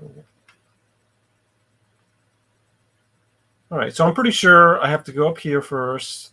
This will move the first lever down. I mean, it'll move the first bar, the first wall. It'll move it up. And so then I need to quickly go down here. And then get this one up. Then quickly slide in there. No. And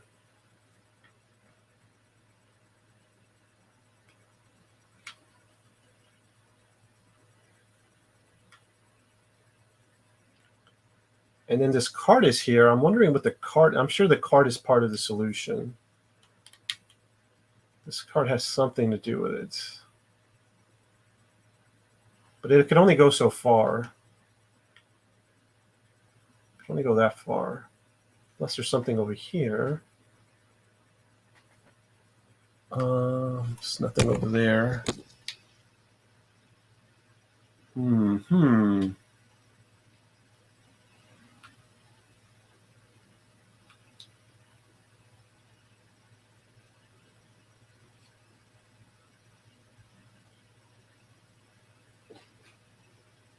Interesting.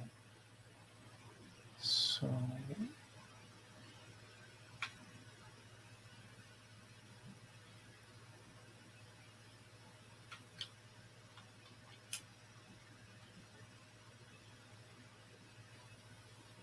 that's as far as that'll go. Then it slowly comes down. That's a lot of time, though. So,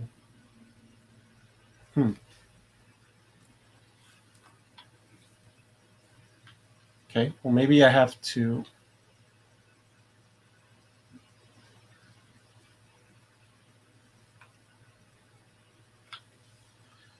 Maybe you got to do that one first. Okay, maybe this card is to help me save time by not having to climb the ladder so much.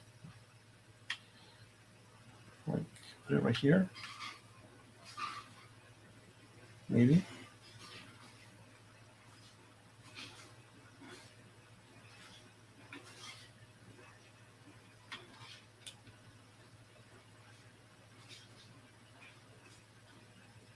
Maybe not, because it got moved. Put it over here. Try again. Okay.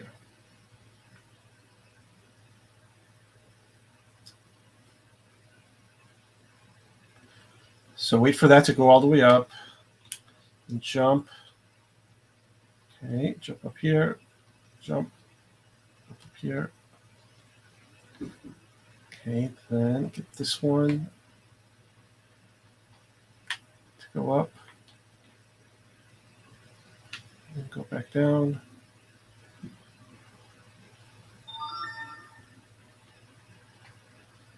No, didn't give me enough time for anything.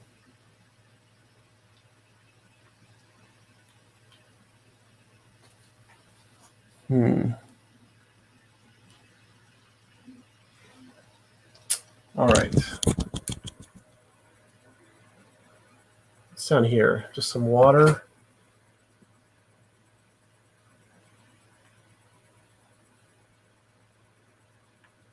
Let's see. I think there's just some water down there. Can I swing? A little swing action. A little bit.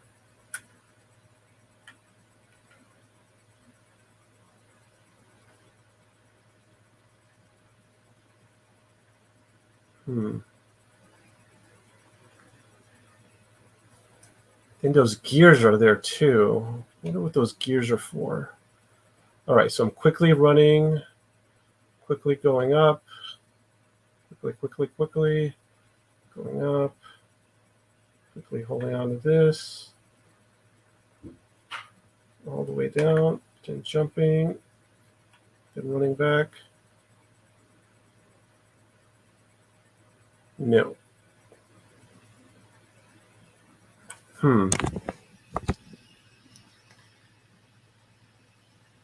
Great. Well, great. I'm stumped again. Let me go look at this cart, because I think the cart has something to do with it. And then why can't I take it further here? Let's see. First, what if I push it all the way in? Nothing happens. Okay. Pull it. Nothing happens.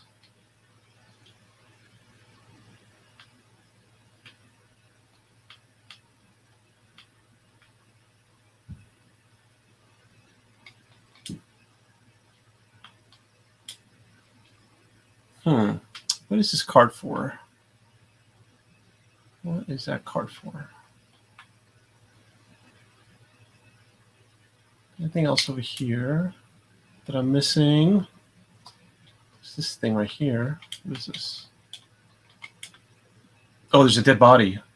Okay. Can I get this dead body? No. Interesting.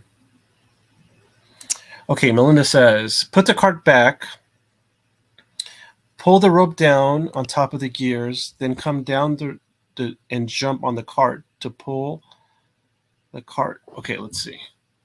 So, let's see. Melinda says, number 1, pull the cart back. Let's go. Let's do it. Pull the cart back.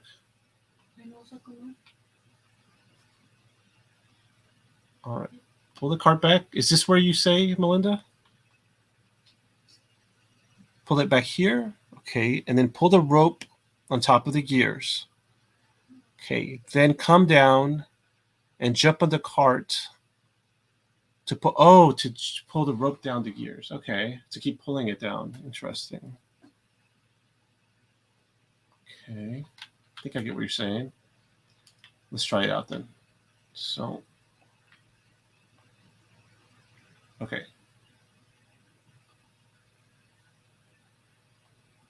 So pull the rope down.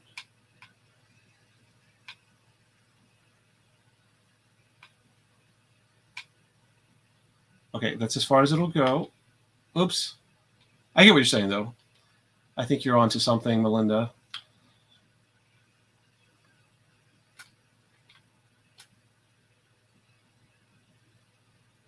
All right.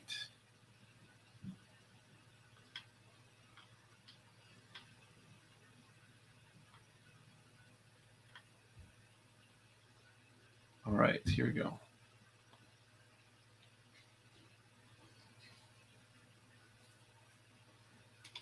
All right, so pull this thing all the way down, as far as it'll go. Okay, that's it. Jump here. Jump here. Come on, come on. Got it. Whew, did it. Awesome. Okay, so now I have this pulled down. Okay, so that worked. And then Melinda says, yeah, because the card has to be for something. Yes, we did it. Okay, so then I guess that'll give me more time to pull the second one. So let's see. Yeah, that's it.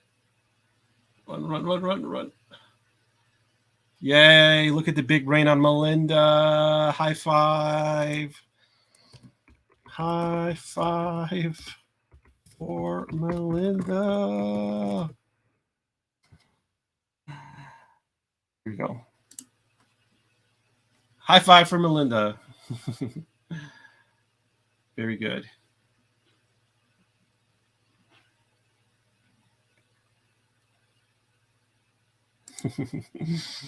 Yay, yeah, we did it. Well, Melinda did it. You got some mushrooms? Okay, here's another class I could teach is mycology. Mycology is the study of mushrooms. I would love to teach a class on mycology. Man, mushrooms are so interesting, so weird. They're, I don't know. I mean, the majority of the mushrooms are actually underground. They're not, what you see is the fruiting body, like this thing right here. That's not actually the mushroom. I mean, that is a mushroom, but that's like a very small part of it. Most of it is underground. I used to work at a mushroom farm when I was in grad school. That was very interesting. It was an indoor mushroom farm. Okay. Looks like my brain is being burrowed. I think I'm being a zombie. I'm walking around without moving much. I have like limited control. Oh. Okay. But I think I'm supposed to get that in my head. Let's see. Yeah, I think there's no way to avoid that.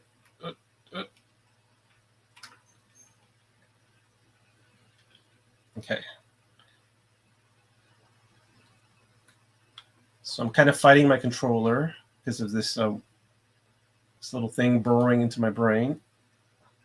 But I think that's supposed to happen. Maybe these things will get it off. Yeah, these things will eat it off my brain. Come on. Wait. Okay. I think these guys were going to get this thing off of my brain. There you go. Cool.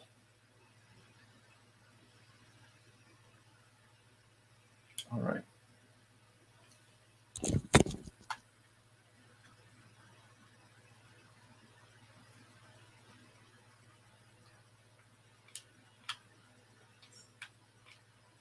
Here's a lever.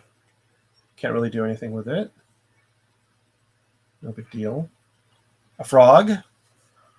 Study of frogs and reptiles is called herpetology.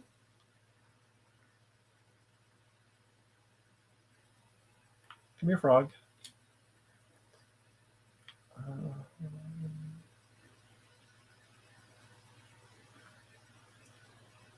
Let's see.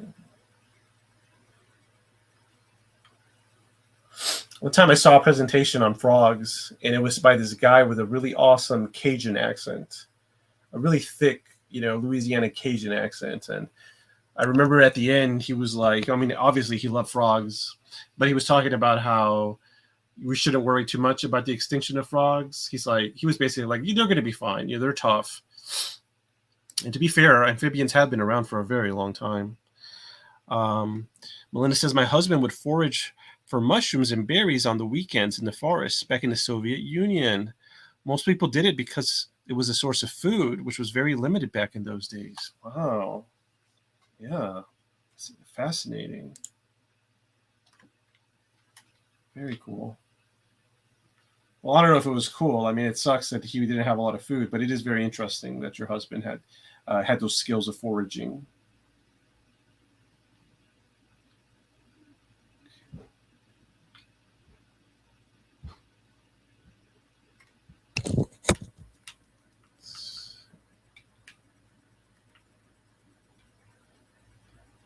Okay, so we got a dead end here.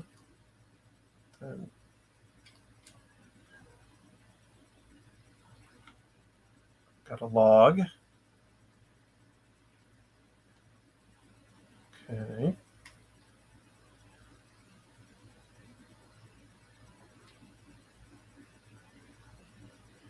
All right. So if I hold onto this rope, it kind of just moves it down a little bit. But that's it. Sure, that's going to come into play somehow. Then if I go back up here, jump up here. Okay, and there's a frog down there. So something tells me I have to do something with the mushrooms and the frog.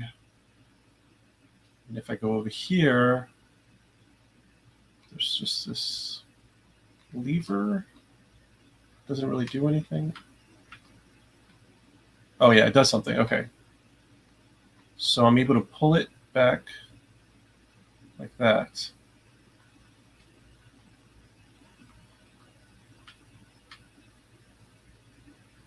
That's all it does. Just moves it a little bit. And I think this is too far back. Unless there's a box. No. Oh, maybe. Okay.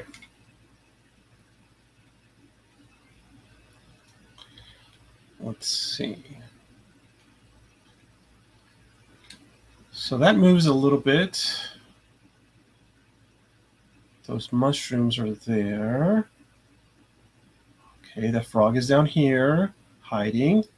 And I could jump up here. Yeah, I figured if I jumped up and down, the frog will come out. Whoa. Okay. Okay, so if I jump here, it'll make a mushroom fall. And then the frog will come out and get it. Okay. And then I think I need to grit the frog and do something with the frog. Let's see.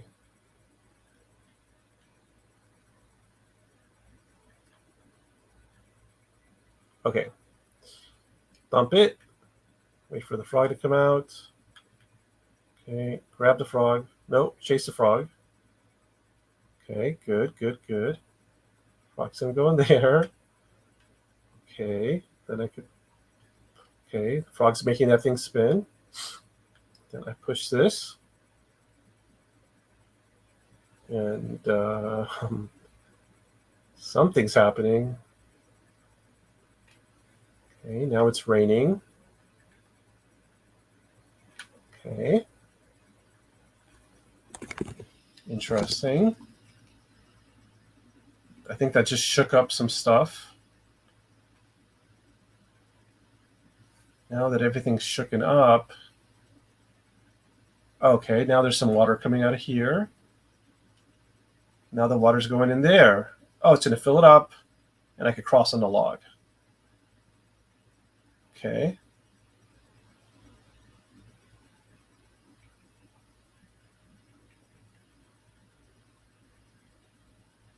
Okay, interesting.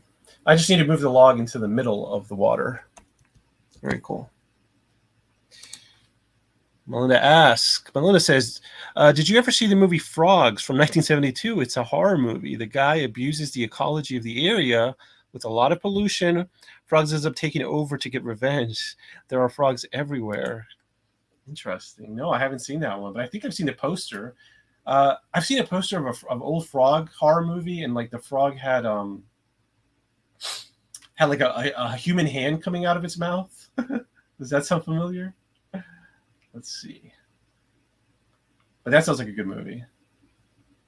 So I think I need to move this close enough so I could climb out. Yeah, but not too close. There we go. Oop. Yeah, frogs are cool. Love me frogs. Toads. There used to be giant frogs out there, giant carnivorous frogs that could eat. I mean, frogs have a really big mouth compared to their body size. Oh, almost. Almost.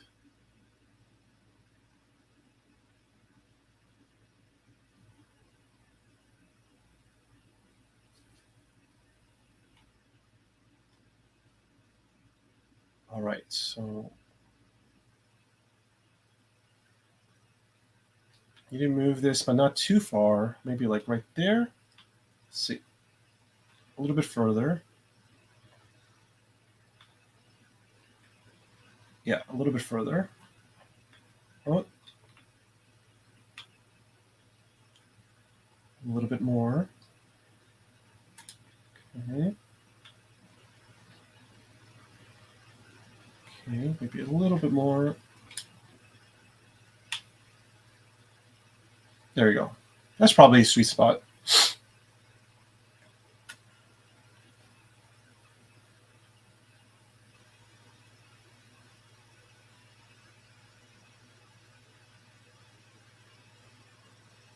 Very cool. That'll do it. There we go. We did it.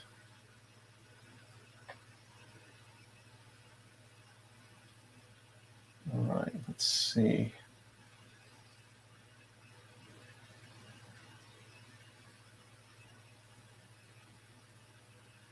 Got some sludge. Okay. Well, deadly sludge.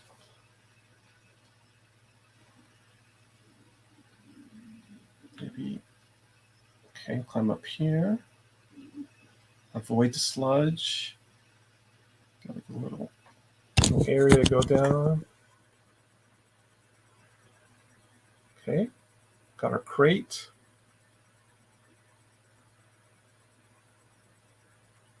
Have you gotten any new games for your PS5, Melinda? Curious. Let's see. All right, let's see what's happening here. Oh. Okay.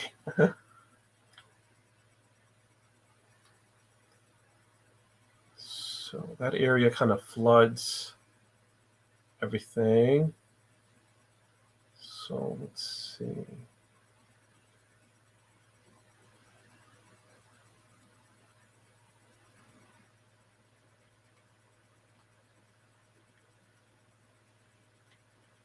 There we go. Oh. A rising tide raises all the ships. Is that how that saying goes? Uh-oh. Uh-oh. I'm about to drown. I should have stayed on my box. Okay, I think I know what I got to do. Okay.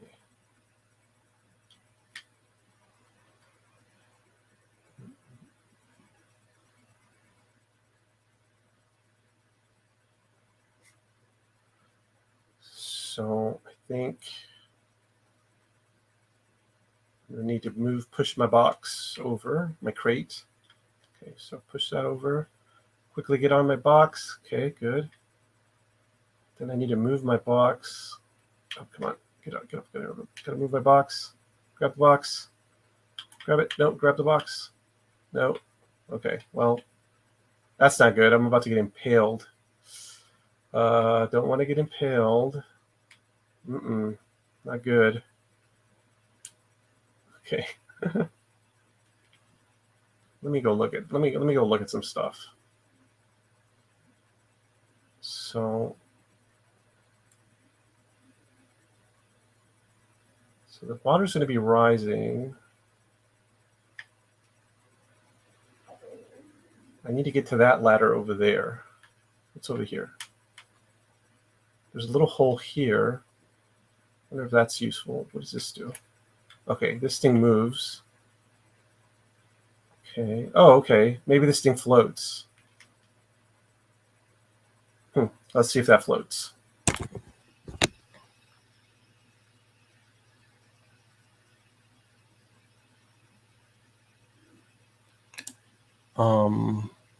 Mr. Catfish says, I can't believe you're playing this now. I'm at work, bored as hell. Oh, I'm sorry. No new games for the PS5. Interesting. Let's see. Well, let me see. Let me tell you some interesting stories, Mr. Catfish, to keep you entertained while I play. Let's see. Okay, well, let me just talk about Faeries first of all. Yeah, I'll tell you about Faeries. Let's talk about Faeries. So, Faeries are very interesting to me. Part of me does think that Faeries, from our human cultures, from human past, like from the Ireland, England times. I do believe a lot of them are probably still around, but perhaps we call them gray aliens.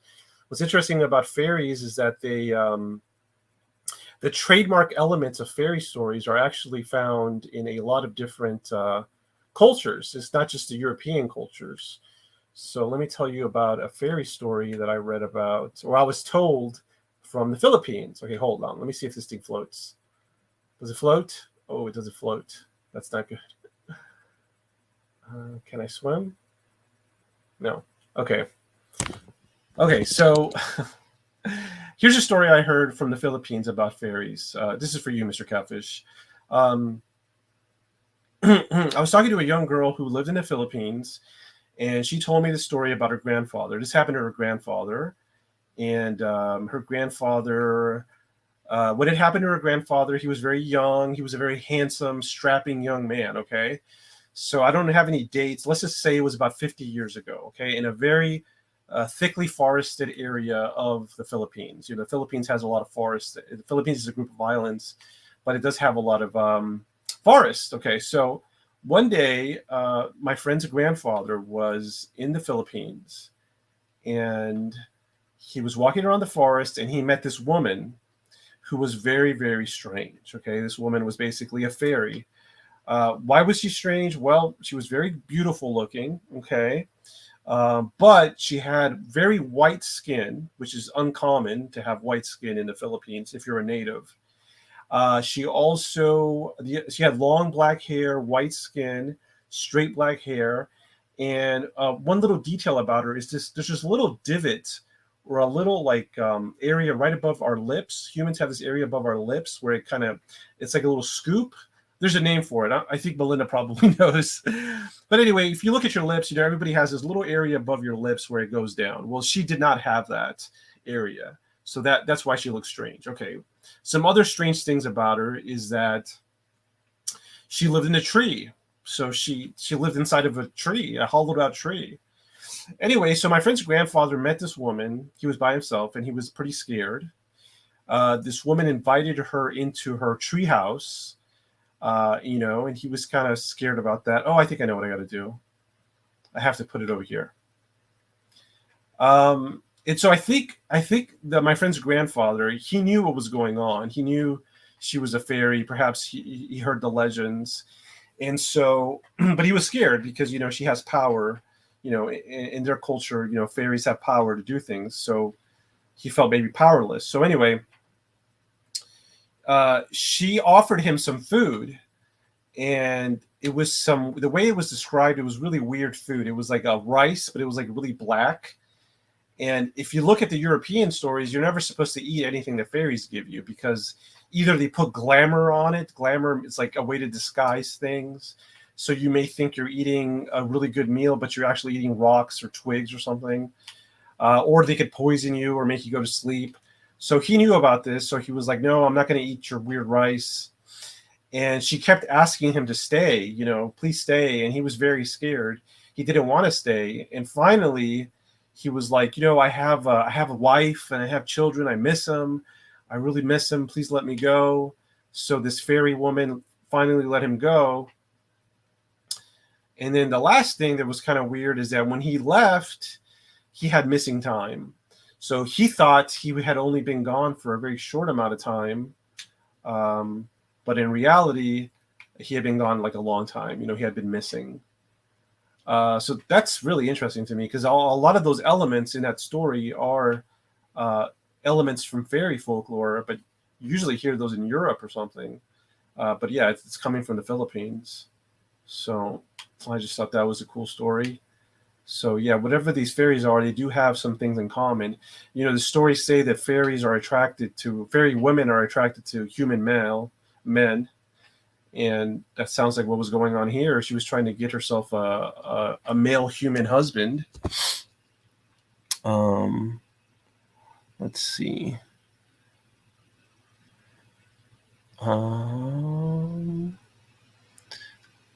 So Mr. Catfish says he loves he loves story time. Thank you. You're welcome. And then Melinda says this game is similar to a game my son plays called Far Changing Tides is the name of the game. Oh, interesting. And then Melinda says Philtrum. I looked it up. Oh yeah, Philtrum. Philtrum is the little thing above your lip, and she did not have that. Weird things, Mr. Catfish says, and she was a strange fairy. Yeah. So part of me suspects that what fairies can do. Fairies always talk about in the stories. They always talk about fairyland. They're always like trying to convince you to go to fairyland. They're always like, "Hey, come chill with us. Come hang out with us. We're gonna go to fairyland. You're gonna love it. It's the best." They're always trying to convince humans to do this. And here's what I suspect about fairyland. I think maybe fairyland is a real place. I think maybe fairyland is really cool. They are true. When they say fairyland is a cool place and you will like it, I think perhaps all that is true. But I think, once again, I don't have a way to prove this, but it's just a gut instinct. I really suspect that perhaps what's happening in fairyland is the way you get to fairyland is perhaps through death. Like you have to die in order to go to fairyland. And that's not what they're not telling you about fairyland. And so sometimes when they invite you to fairyland, the way you get there is you drink something or you eat something. So I suspect that perhaps all that is poison to kill you. So I think, no evidence for this, but I believe fairies, I think they have a way of going. I think I might have read about this, but I think they understand life and death very well. Perhaps they're able to go into the afterlife and then go back to the life of the living. Maybe they could easily go back and forth, and perhaps they spend the majority of their time in the land of the dead.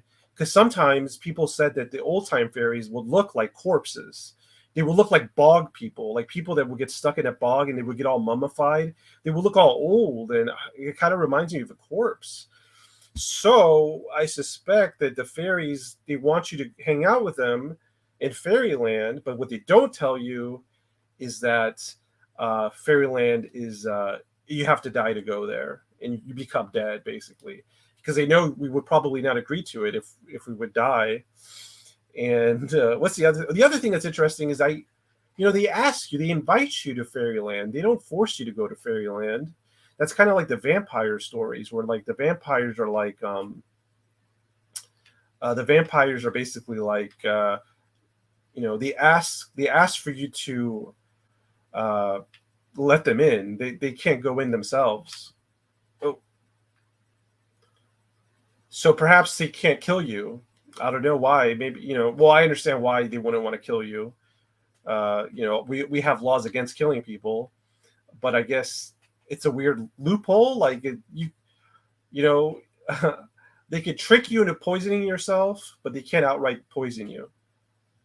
Maybe that's just the way the uh, fairy stories work. The other thing about vampires that this guy we interviewed there was this guy we interviewed on Black Lotus, and we did an episode on what is it called? On Black Eyed Children. And he had two encounters with Black Eyed Children, but he had one encounter with Black Eyed Children, which are basically they're basically beings that look like little children, but their eyes are black, and they basically are very evil. You shouldn't be around them. They're very scary. They're very terrifying. But he said that they kept banging on the door and asking to be let in, but of course he wouldn't let them in. So that's very similar to the vampires. The vampires are always asking you to let them in. And we started talking about Black Eyed Children, and I told them, I was like, well, I kind of suspect that Black Eyed Children, they get their food, they get their energy from human emotions like fear. Because we all understand that living things on Earth, they have to get energy to survive. They have to get food, but the way humans understand that energy is through matter, through physical matter, so through flesh or through the bodies. So we understand that an antelope gets energy through the body or the flesh of a plant. We understand that the lion gets energy through matter or the flesh of another animal, like the antelope. But what if there was a type of animal that it got the energy from another organism, not through the flesh, but through the emotions, through fear or happiness or like heavily elevated emotions? And so another thing is that humans do give off more energy when they're scared. So if you were to become scared, let's just say you're watching a scary movie, your body does give off more energy. Your body temperature rises, you start breathing heavy, so you give off more carbon dioxide, you start sweating more. So a lot of things do happen. And so the thing we were talking about how perhaps the Black-Eyed Children and perhaps vampires, perhaps they feed on your emotions. And perhaps the reason why they ask for you to let them in is not because they can't go inside themselves. Perhaps the reason is because they don't want to go inside. They want to keep scaring you. And if they're constantly right outside your window looking creepy and talking to you, they could continue to scare you over and over again. Whereas if you were to let them in, or if they were to break in your house, well, eventually you may it would be harder to maintain that high level of fear. Because if they were right on you, then maybe you would punch them or you would faint or something. But if they're just a little bit away from you, like right by the window, then yeah, maybe then they could keep the pressure on, keep scaring you. Yeah, that's what we came up with. And then eventually Billy said that these Black-Eyed Children, eventually they left him. And I said, well, I think the reason they left you is probably because he got full. Their bellies were full. They got everything they needed. And the other comments I was making was like, a lot of predators, which I believe Black-Eyed Children and vampires would probably be predators. I was like, a lot of them, they don't need to feed that often. They're not constantly eating like a grazer, like the antelope. Compare an antelope to a lion. The antelope has to eat every day, whereas the lion or the alligator or the shark, they could just have one really big meal and they could survive off that. So I guess my hypothesis was, if Black-Eyed Children are real, perhaps they feed off of human emotions. And perhaps the reason why, there's so little of these accounts is because they're not feeding very often. The other thing is that predators are highly outnumbered by their prey. So if black-eyed children are predators of humans, then the humans, which are the prey, would heavily outnumber them. So there would be a lot less black-eyed children, and then they would also eat very rarely. So, Melinda, what do you think? Does this ecologically, behaviorally add up? Just some thoughts I was having. But there's another story for you, Mr. Catfish. You might have heard that one already, though.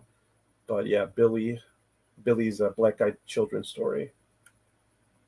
Let's see. I need this thing to pop. Then I need to close it. Then I need to push it. Push, push, push, push. Right there. Okay.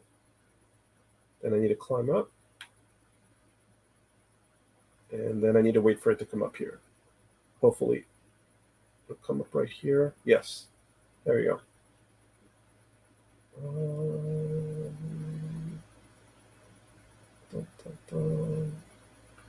Oh, okay. It's going to push the whole platform up. Very cool.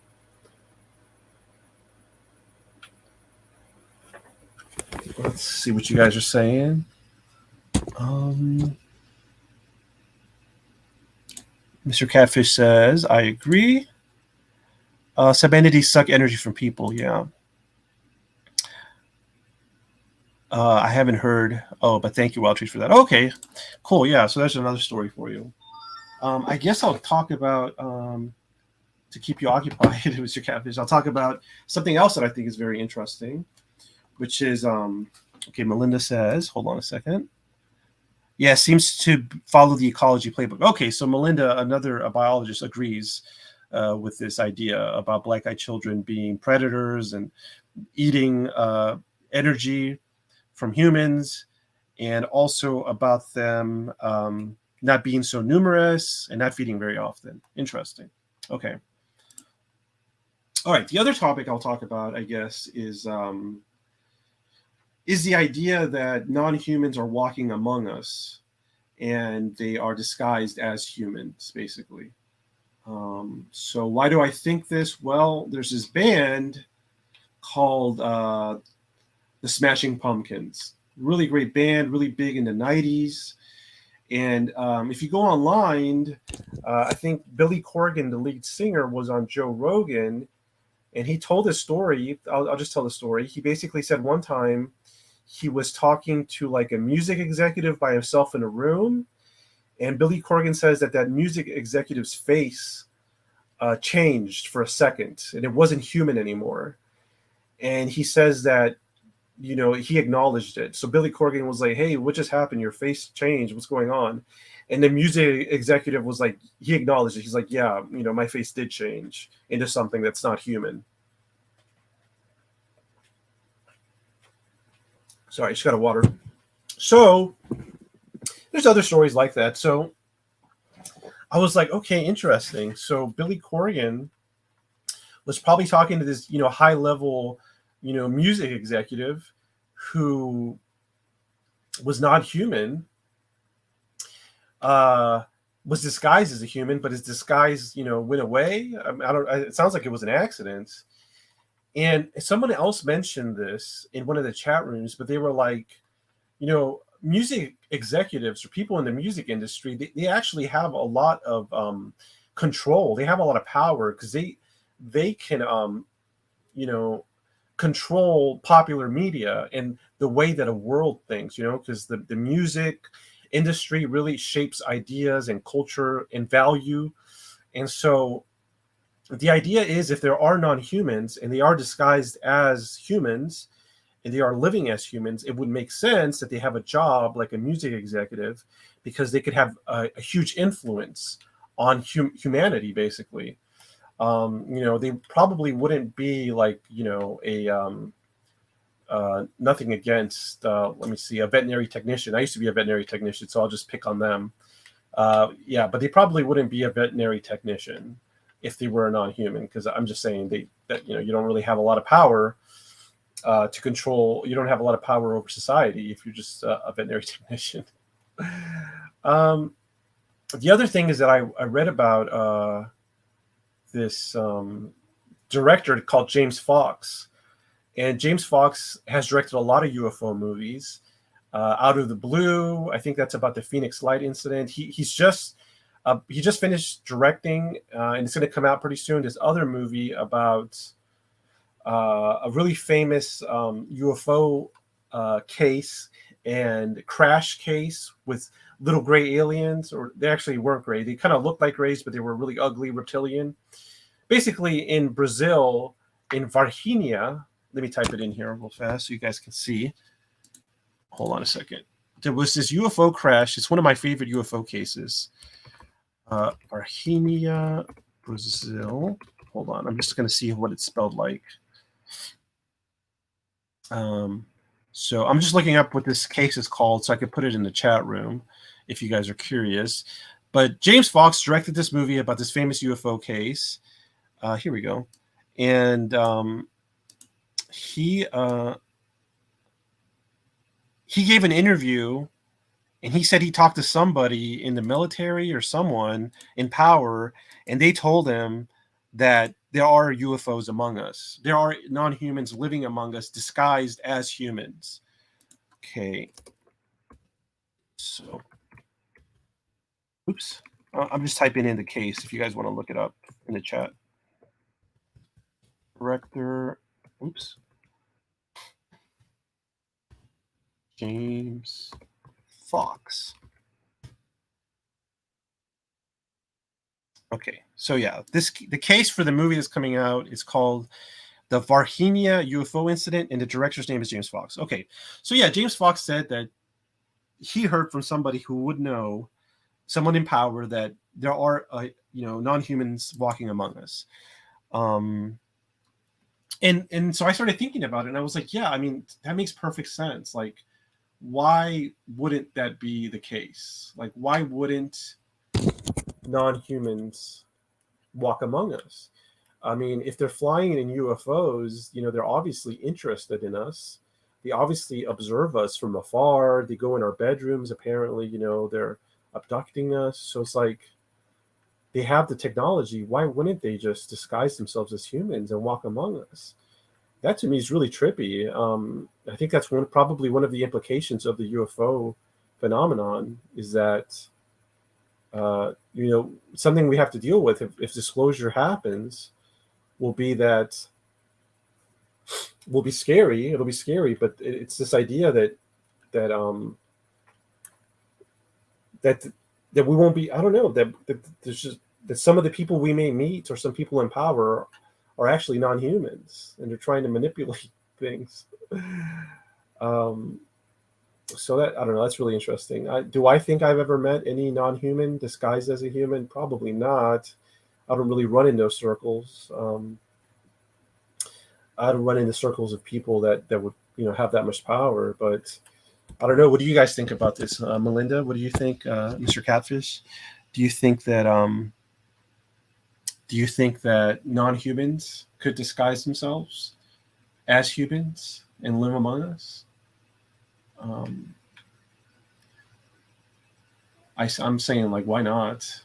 I mean, if there are non-humans, which I'm starting to suspect, that there really aren't, then I think that, yeah, some of them are probably disguised.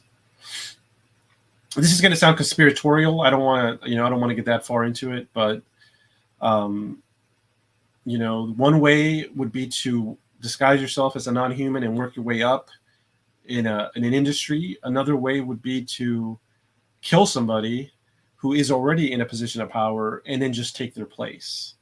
A doppelganger, basically. That's another way of doing it. I have no evidence for that happening. I'm just saying that would save them a lot of work. If they wanted to be in a position of power hiding as humans, one way to do it is just to slowly work your way up in an industry, climb the corporate ladder, I guess, which they would have advantages because they could probably read minds and do all this cool stuff. But another way to do it would be just to, just take someone's place. Okay.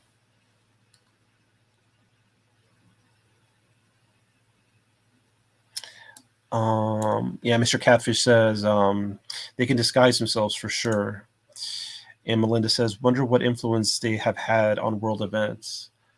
Yeah, I could answer that with what I've heard. And then, yeah, Melinda says, yeah, I agree. Why not? And then Mr. Catfish says, they are already walking among us, most definitely. And aliens are very capable for sure. Yes. Okay, so Melinda says, no, wait. Melinda says, wonder what influence they have had on world events. Okay. So here's what I think. This is what I've heard. I'm not saying it's true, but a lot of people say this basically. They say that early on, in early human history, basically, this is a very summarized version, but that extraterrestrials came to Earth, and they, instead of saying they were extraterrestrials, they said they were gods. And basically, all our major religions were started by extraterrestrials who were lying and saying they were gods instead of saying they're technologically advanced life forms from another planet. Now, that's not so hard to believe because, as I've said, a lot of the gods, if you read the stories of the religions, they are by definition extraterrestrials. For instance, the Christian God, if you read Genesis, you read the first, the first Genesis is the first book of the Old Testament. So literally, if you have a Bible, read the very first paragraph of the Bible, and it says that God created the earth. Okay. So if God created the earth, that means he's not from the earth. He existed before the earth because he made the earth. So he's not from earth. And if you look at the definition of an extraterrestrial, it means you're not from earth. So literally, the Christian God is an extraterrestrial. So, I mean, he's not really hiding it there. So basically, what I'm trying to say is that, some people say that all our major religions were actually started by extraterrestrials lying about their origin and trying to manipulate us. So also they say that a lot of wars were started by extraterrestrials. And the reason why they do that is because all these religions were started by a different type of extraterrestrial, and that they don't like each other. And so they're at war with each other. And so they fight proxy wars. So they use these different religions, all these holy wars, these wars, religious wars, they're actually proxy wars being masterminded by different alien races. And one way they could get these wars to happen is they could influence, powerful world leaders. They could, in the past, they could make them have dreams or visions. So they will appear to a world leader in a vision or a dream, and they'll tell them like, hey, you need to do this, you need to fight a holy war, and then the holy war will be fought. So that is potentially one way, Melinda, that I've heard. I have no evidence for this, but that is one potential way I've heard that basically they could influence world events. Mr. Catfish says, I've seen airplanes morph into UFOs. Oh, yeah, that's pretty crazy. Yeah, that'd be perfect, basically. Yeah, if you want to hide from us, just look like an airplane. Mr. Catfish says all religions, he agrees. And he also agrees with Melinda. Yeah. So yeah, that's just something I've heard. Okay, now back to this puzzle. Melinda, what do you think I should do? Okay, so if I hit this lever, it makes this box go up. Okay. And it makes the water go down. But then this makes the box go down, and that raises all the water. So basically, I need to be on this box, and at the same time, I need to pull that lever because I don't have enough distance to climb. Okay.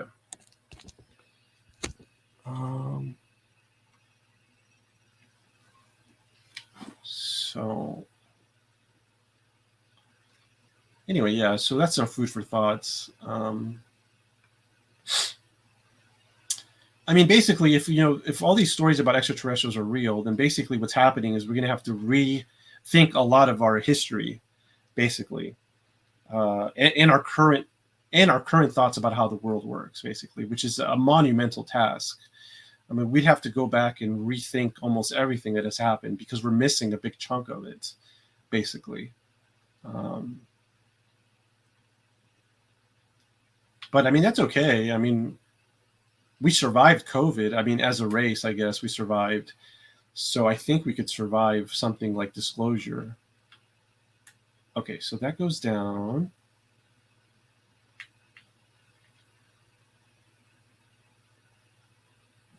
Wait a minute. So if I pull this and I run, can I climb up here maybe? Maybe it should be.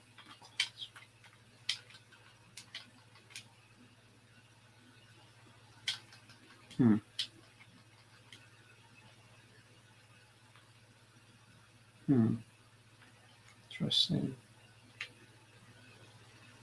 Okay, now I'm down here. What if I pull this lever now?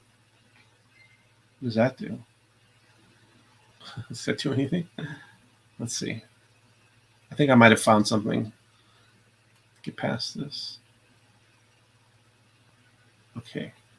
Did that do something? Oops.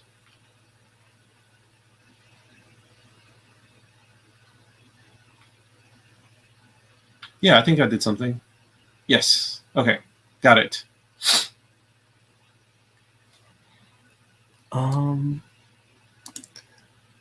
Okay. Mr. Catfish asked about Damien.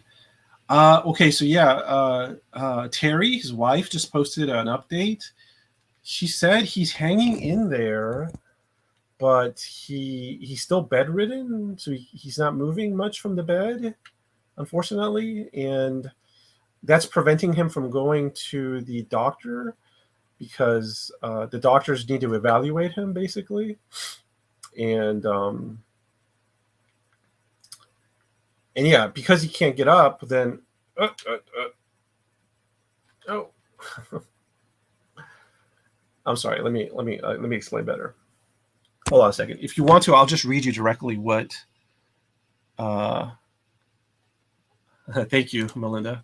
Let me read you exactly what Terry said, Mr. Catfish. Damien is a host, Melinda, of my previous show I was on called Black Lotus Productions. And we did that show for like a year and a half, almost 2 years, but we quit the show. We had to end the show because the main host, Damien, was very ill. And now we're just all concerned for him. We want him to do well. But let's see. Here you go. I'm going to read you. Okay, so Terry said, sorry I haven't given an update. Damian Gray is still hanging in there. He's home, but he's not able to get out of bed. He is very thin and weak. I am unable to get him a primary doctor. I'm not giving up trying. He doesn't want to go anywhere, and the doctors want the first visit to be in person so they could do a full physical. Even if he was willing to go, I have no way to get him there since he is unable to stand up. He isn't much for talking, but he appreciates all the well wishes. That's basically what's going on, Mr. Catfish. So Linda Reese is replying. She says, gosh, so sorry he's so unwell. Do you have friends or family that could transport him to a doctor or borrow a wheelchair for him so he can visit a doctor? I know the healthcare system in the U.S. is difficult. Stay strong.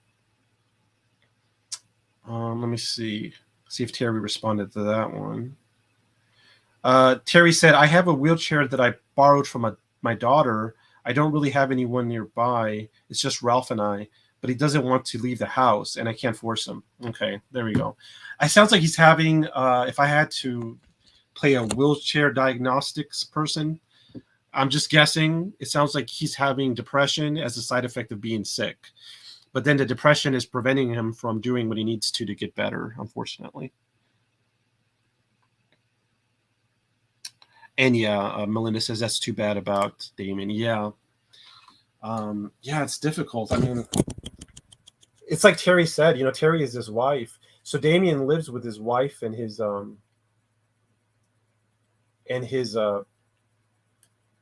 best friend. So I was like, that's a positive. It's a positive that he's living with his wife, which he loves very much, and his best friend. But it's a negative that he's still not wanting to get out of bed. So and that he's very weak and he's very thin. Yeah, that's all very unfortunate. But yeah, I don't know what to do. It's hard. How do you help somebody like that?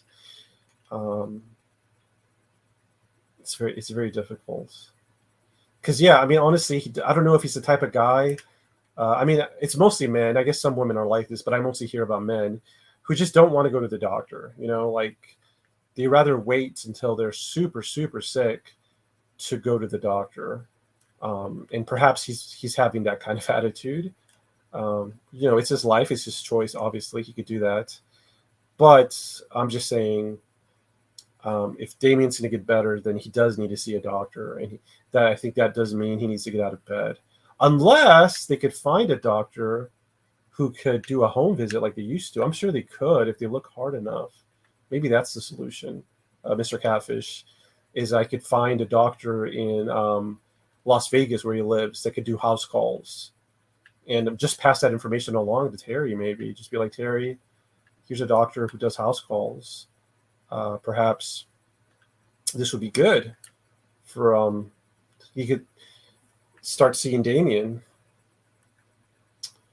The other problem is that, man, there's a lot of bad doctors out there. So you have to really keep trying, because it's possible that the first doctor you see is a great doctor and they really help you out. It's possible, but it's also possible that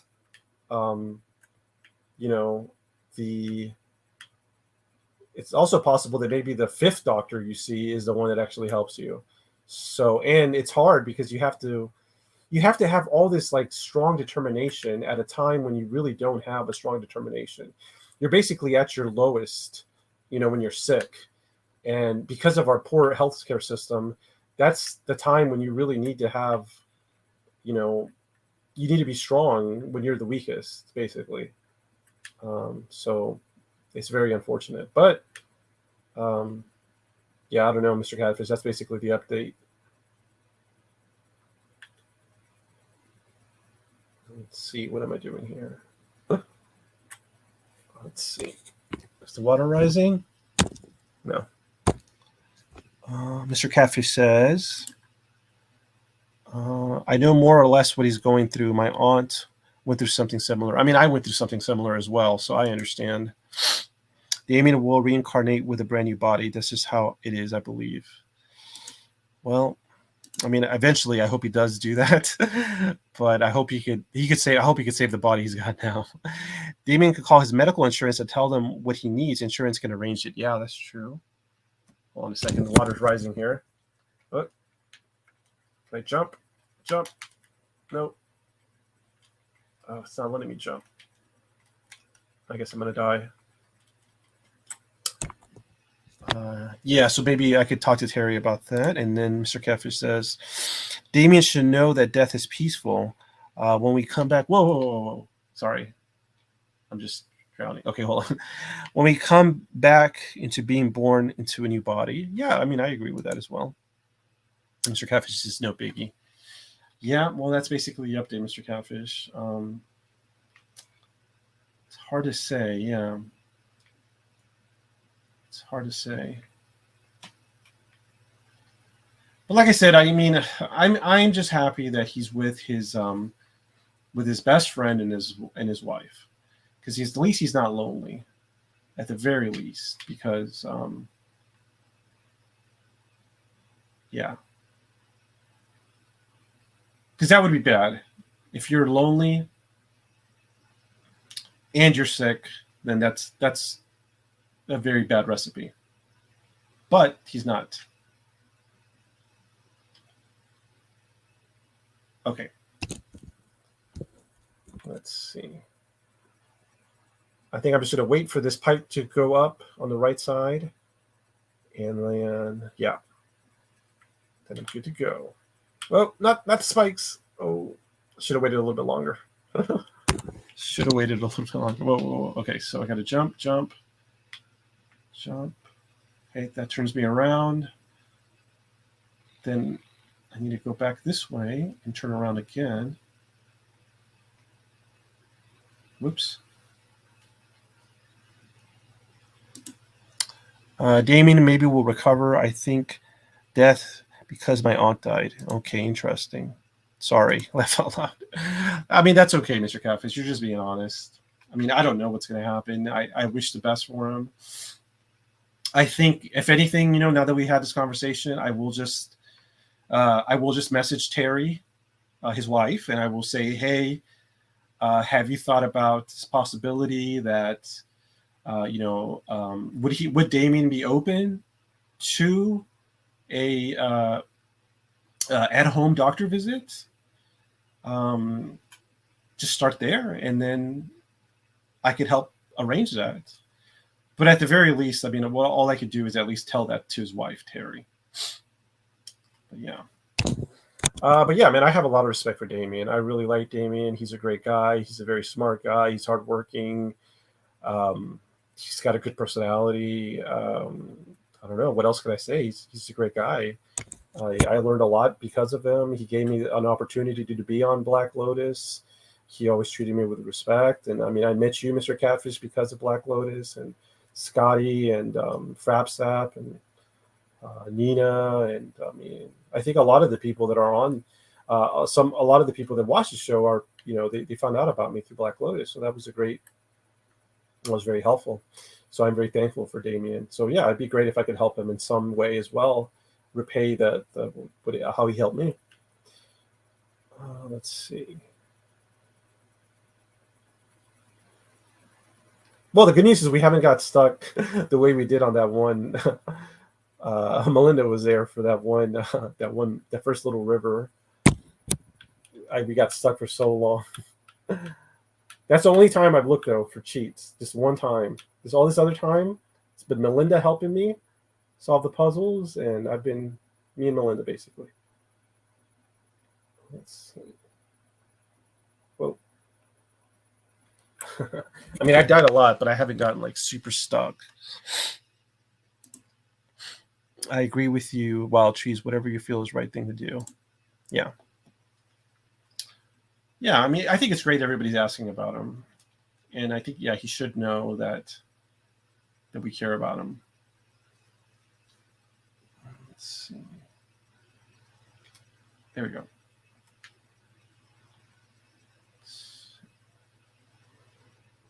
Whoa, this is new. Got some letters.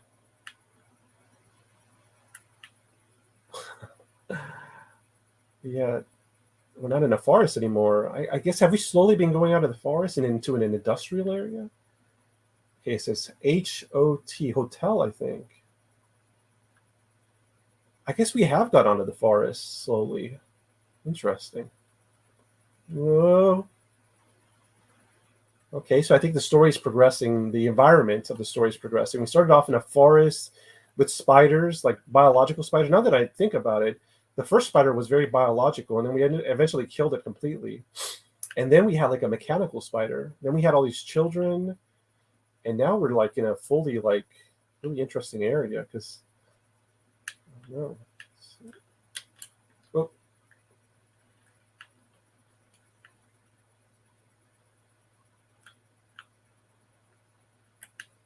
Okay. I think I could climb down here maybe instead of jumping. Can I climb down? No. Climb down? No. Climb? No, can't climb down. Interesting. I'm going to head out now, guys. I'm sleepy. Good luck finishing the game. It's been nice hanging out. See you next time. Thank you so much, Melinda. Thank you for helping me solve these puzzles. Have a good night, Melinda. I guess we'll see you tomorrow. If you'd like to join. Tomorrow we'll be reading more about psi ability.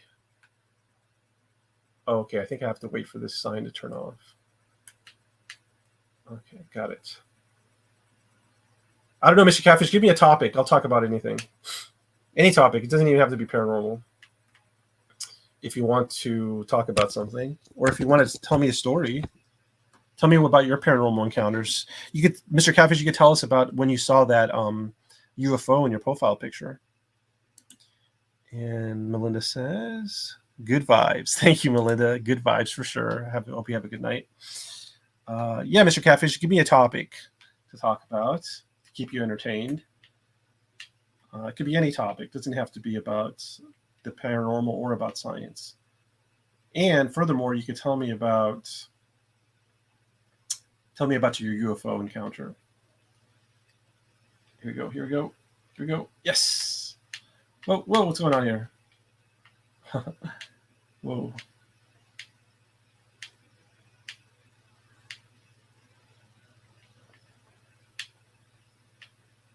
Interesting.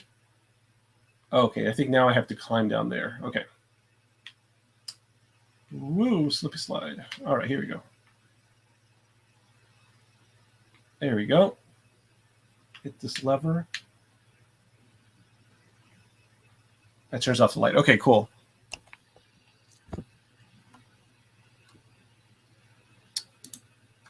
Mr. Catfish says, good night, Melinda. Real pleasure being here with you guys. Yeah. All right, Mr. Catfish is going to give me an idea. Here we go. Okay. Mr. Catfish says, I prayed to God when the vehicles were harassing me. The UFO on my YouTube profile picture was the result. Interesting. Okay. So you were praying, which is like a form of meditation. And you were praying because the vehicles were harassing you. And then after you prayed, the UFO, you saw that UFO. Okay, so now tell me, oh, here goes. UFOs are protecting me, I assume, from all the BS. Interesting. Okay, that's good. Tell me, what kind of vehicles were harassing you, Mr. Catfish? Were they extraterrestrial, anomalous vehicles, like UFO type vehicles? Tell me more about the vehicles that were harassing you, please, if you don't mind.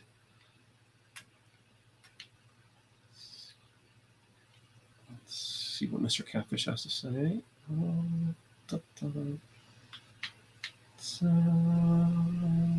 whoa, whoa. Mr. Catfish says, Catfish adds, all I have to do is think of them and they appear. Interesting. Interesting. I've heard about that. Yeah, people just being able to meditate or think about that. That's very interesting. But yeah, tell me about the vehicles that were bothering you, and then tell me how big was the UFO in your profile picture? How big was it, and what size was it? Like a softball? It looks round. So was it like softball sized, or was it the size of a beach ball, or bigger? What's going on here? Okay, interesting. Little cart. Whoa, rolling.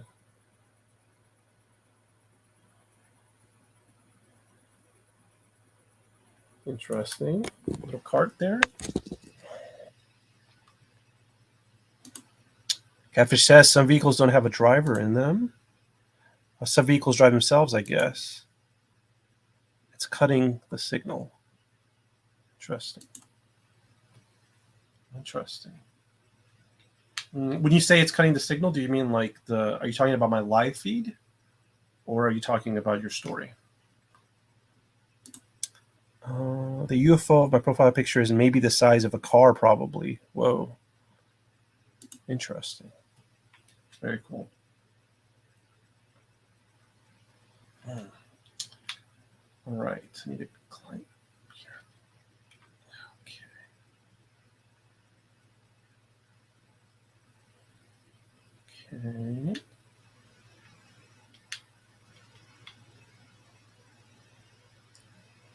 Okay.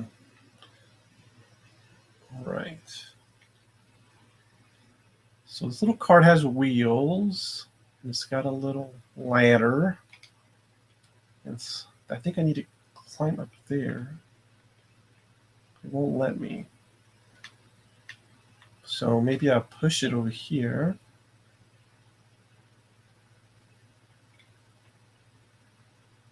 Okay.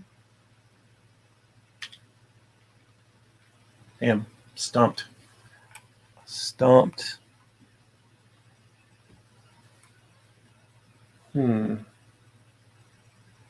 What to do, what to do? Well, if I come here,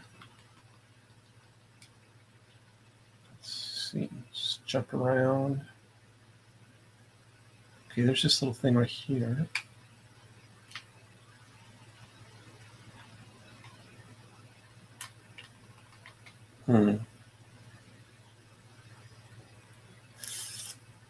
What should I do?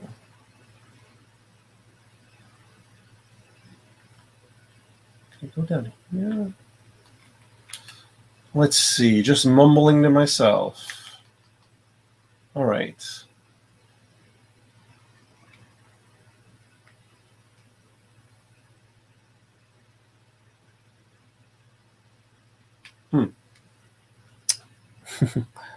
Mr. Catfish says, you see the hole in the middle of the UFO? It made that itself. The craft that you see in this pic, it's made of light. It's not solid. This is how these things roll. They're advanced. Yeah, I do see that hole in the middle. Interesting. It's made of light. Interesting. So it's the size of a car, and it's made of light. It has a hole in the middle. Very interesting. Very interesting.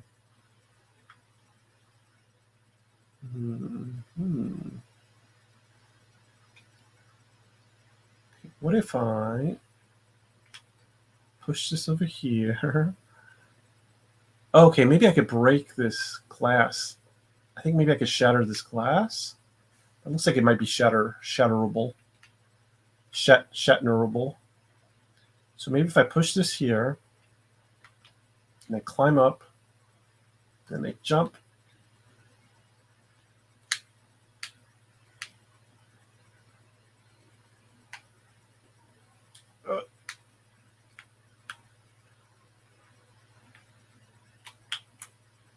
Yeah, I think that's what it is. I have to shatter this glass.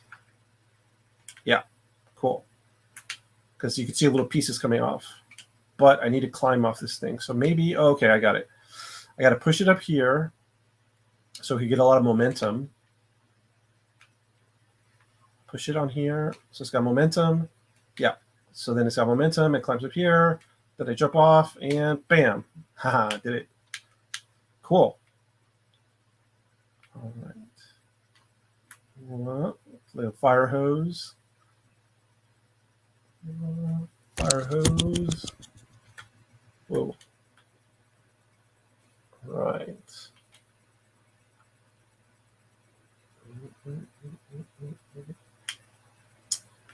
And I died. Well, at least I beat that little part. Mr. Catfish says, I don't know what it's made of, but this is what appears. Interesting. All right. Well, how about this, Mr. Catfish? Can you tell us, have you seen any more other than these UFOs, which are very interesting? Have you seen any other strange things, or have you had any other paranormal experiences you could share with us? I'd sure love to hear. Let's see. Go to the light. Oh. Okay, I think I know what I got to do. Wait, no, maybe not. I know what I got to do. Got to knock this down. Get out the way. Yeah. Okay. Then I need to get infected by this brain bug.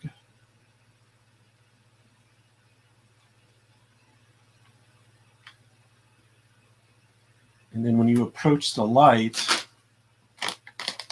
turn around. I'm going to need some trail mix, so I'm going to put it on mute for a second.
Oh man, that was some good trail mix.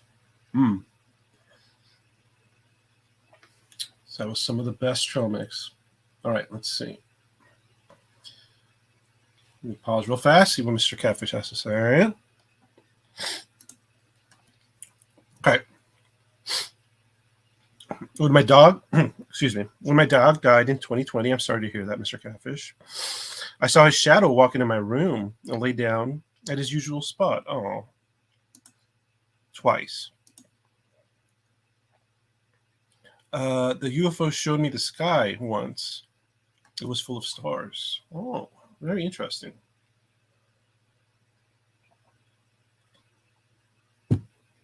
Mr. Catfish, if you don't mind telling us, will you just tell us what state you live in? I'm just curious. Um, I live in Texas. Melinda lives in Ohio. No, I'm sorry. She grew up in Ohio. Whoa. Oh. Buzzsaw. Okay, let's see.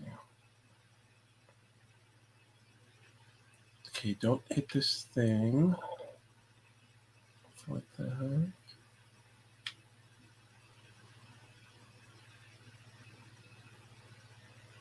Interesting. Oh, interesting. Damn, you live in Queens, New York. That's so cool, Mr. Catfish. Like I I don't know. I kind of have. I've never been in New York. You know, I've never been to New York. So I have kind of like a romantic view of it. Like, do you like living in Queens? I mean, like, would you like if I wanted to visit Queens? Would you recommend it? Do you think that's a cool place? Oh. Yeah. Do you like living in Queens, or is it something like you live there because you have to live there? I mean, I'm just curious, Mr. Catfish. I mean, why would I want to go if I went to Queens or I went to New York? What would I want to do? I'd want to go to like the bodegas. I'd want to go to the bars, I guess, eat some pizza, try to meet people like at the bar. Where do you meet girls at? If I wanted to meet girls, would I just go to the bars in Queens or on some of the other boroughs? Could I go to the bodega? I mean, I have a lot of questions about Queens. Let's see. I think I have to hit this button. Okay. Oh, I think I know what I have to do. I have to jump on that box to avoid blade. Oh, okay. Okay, so what I got to do here is get on the box and then jump at the right time to avoid the blade. I got it.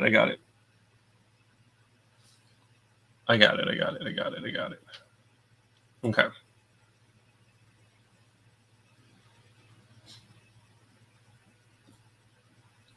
Okay, so I need to hit this.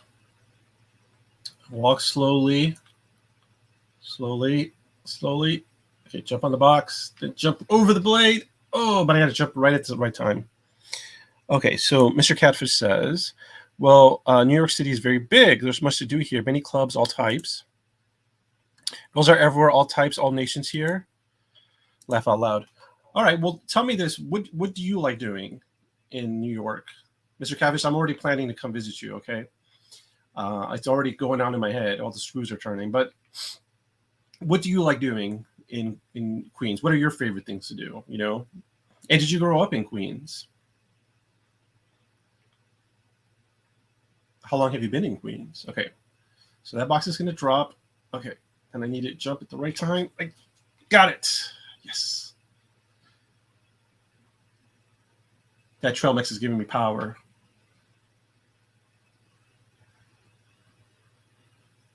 Okay, that killed me. Speaking of trail mix, let me get a little more.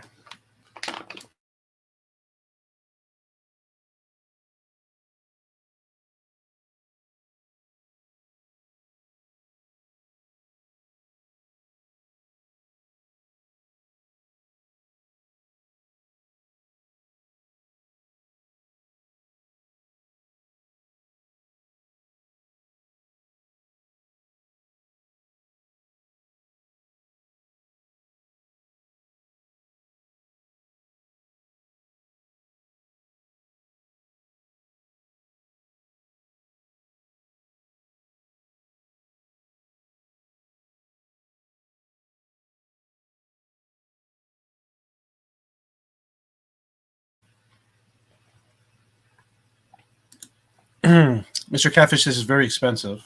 Yeah, I'm out, unfortunately. That's why I'm going to Colombia.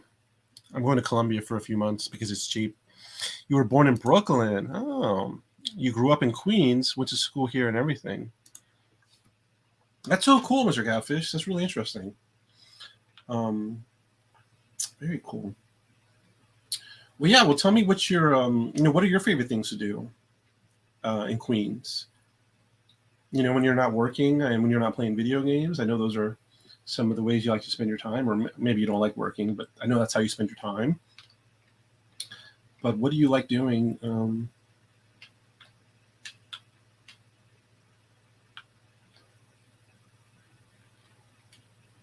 What do you like doing for fun?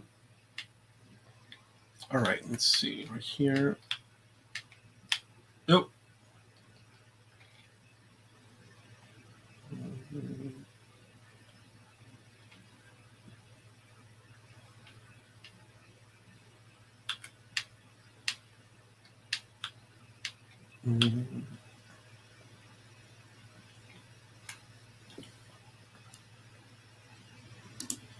Mr. Catfish says, my favorite thing to do is research and smoke weed.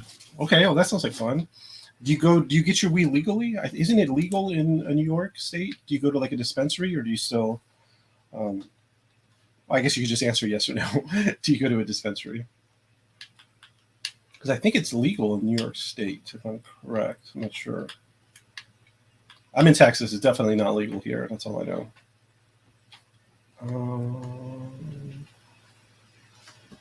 Okay, let me tell you some jokes while you answer, Mr. Catfish. This one time I was giving a biological talk at a high school. So these kids were like, I don't know, they were like sophomores or something. So they might have been like 13 or 14. So they were all asking me like how old I was, It was like before my talk. So they were just like, I don't know, killing time.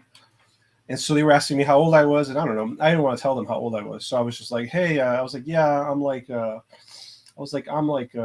I gave some ridiculous number, like 89 or something. And they're like, what? No, you're not 89. How old are you? And then I was like, yeah, I'm like so old. I was like, I'm so old. I remember when, when I was a kid, I remember, we didn't have cars, we used to have to just like run everywhere, so if I wanted to go somewhere, we didn't have cars. I would just have to run, sometimes I would swim and just run all the time. And then I was like, yeah, I remember the first horse, I was there the first time anybody got a horse. And we were like, at first I was scared. I thought it was a demon. I had never seen a horse before. And boy, man, it drove me crazy. But yeah, eventually, we got the horse, and that was pretty good. We did that for a while. I remember the first time we got a car. Yeah, it was a Model T Ford. It was crazy. I thought it was witchcraft at first. The first time I saw a car. And man, I tell you what, that those cars were going down the road, those horses, they looked so sad. They just knew, they just knew their time was up. All the horses in the village, they were so like sad from the car, super depressed. I remember when I was a really little kid, I'm so old, I remember when monotheism came around, because back when I was a kid, it was like a lot of gods, we used to like, pray. There was like a god for Wednesday. There was a Wednesday god, and it was like a god for apples. I remember that one. Used to worship that god. Anyway, and then this monotheism thing came around. It was like, oh, I was like, what's going on with this? They were like, oh, it's just one god. I was like, one god? I was like, are you telling me that I don't have to worship, 10 bazillion gods anymore? And yeah, they explained it to me, and they were like, yeah, you just pick one, and you're good to go. And so I thought that was great. Yeah. Don't know what to do there. So Mr. Catfish says, no dispensary here yet. It's taking a while, so I buy it off the street. Oh, interesting. Really? Very interesting. Okay, let's see.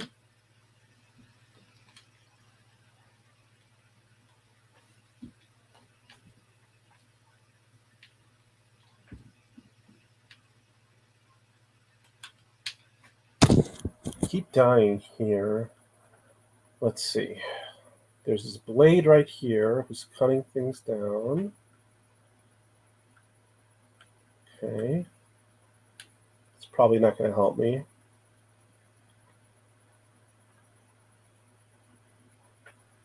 Let's see. Yeah, it's probably not going to help me.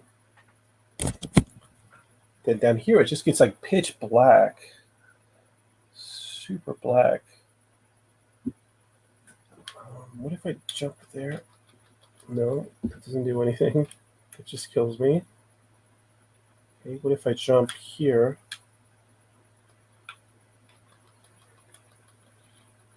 That just kills me. Okay, what if I jump in the middle? That also just kills me.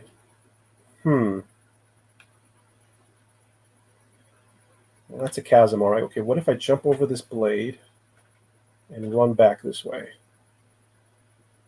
And just keep running back. I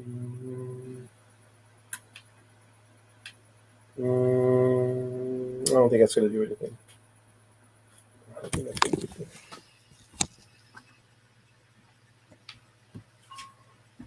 Let's see.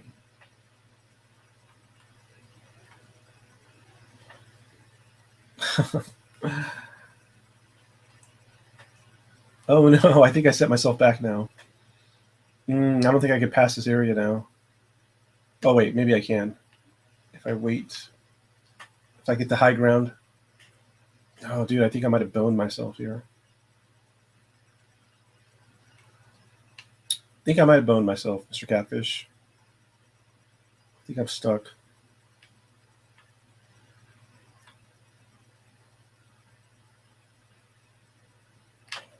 Yeah.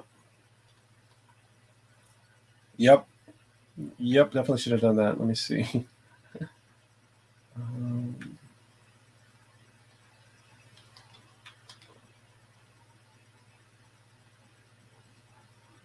Maybe I turn up the brightness a little bit.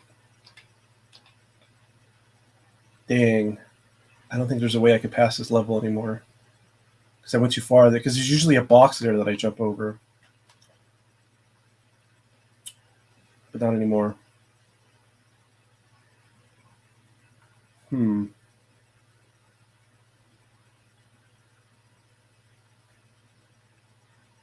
Yep.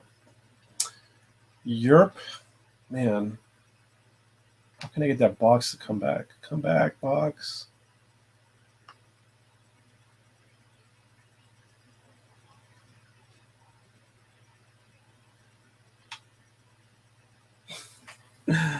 Oh no. What have I done?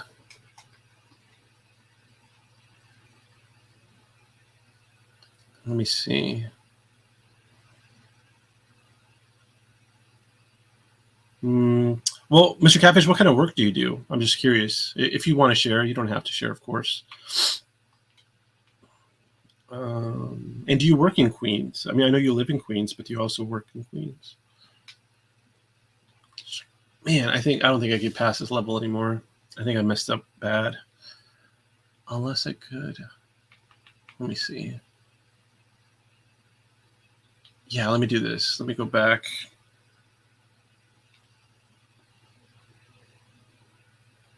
Let me see where it starts me.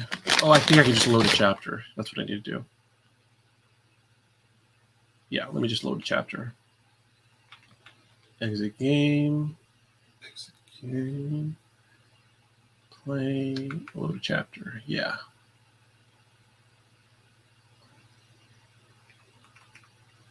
Oh, we're like halfway done, I guess. Interesting. All right, we're like halfway done.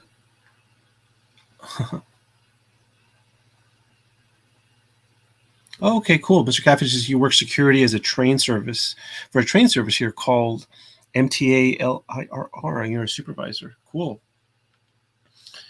That's cool. So are you allowed to like? I guess you could like listen to your phone and stuff, or you know, if you're security, I guess you're just kind of like patrolling an area, right? I'm guessing. I haven't worked security before. Oh. Okay. Cool. Well, Mr. Catfish, I think I'm like halfway done, so I think I'll probably call it a night. But thank you for keeping me company here while I die multiple times. I think we got like halfway done with this game. But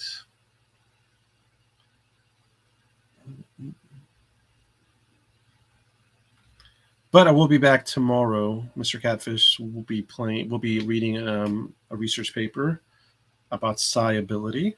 That should be fun. Yeah, so Mr. Catfish says there are some perks. Good. Yeah. Well, I'm happy for you. I'm glad you're a supervisor, and I'm glad you have some perks. And I'm glad you're my friend, and I'm glad you're watching my stream. But yeah, Mr. Catfish, I hope you enjoy the rest of your work night, and I'll definitely talk to you tomorrow. So, good night. If anybody watched this all the way through, well, thank you. Try to keep it interesting. It is my first video game live stream. Mr. Catfish says, whoa, it was fun watching you play the game, Wild Trees. I hope you do this more often, my friend. Definitely a fan. Well, thank you. I'm a fan of you too. And yeah, I'm going to try to do the gaming every Thursday. I'll do some gaming. I guess we'll probably finish this game next Thursday since we are about halfway done. And I basically got the hang of it. But yeah, thank you for that compliment. Yeah, okay, everybody. I'm gonna get past this area and then I'll end the stream. I'm gonna triumphantly get over this area, and then that's where we'll end. Let's see. Okay, here we go. So you got to go here. Got to hit this button. Okay, then slowly walk.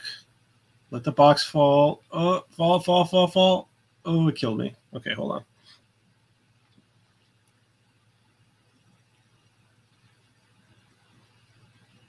Okay, so gonna jump.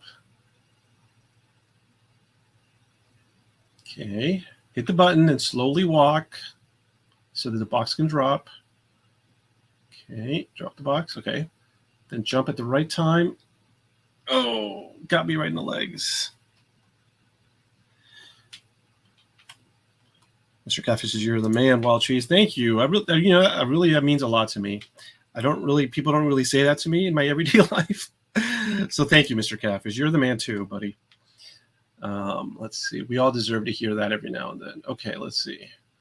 Trying to get past this. Okay. Jumping right there. Jump. Got it. Okay, there we go. Triumphantly. Let me get this brain bug out, and then I'll say goodbye. Well, close enough. All right, bye, Mr. Catfish. Bye, everybody. Thank you for watching.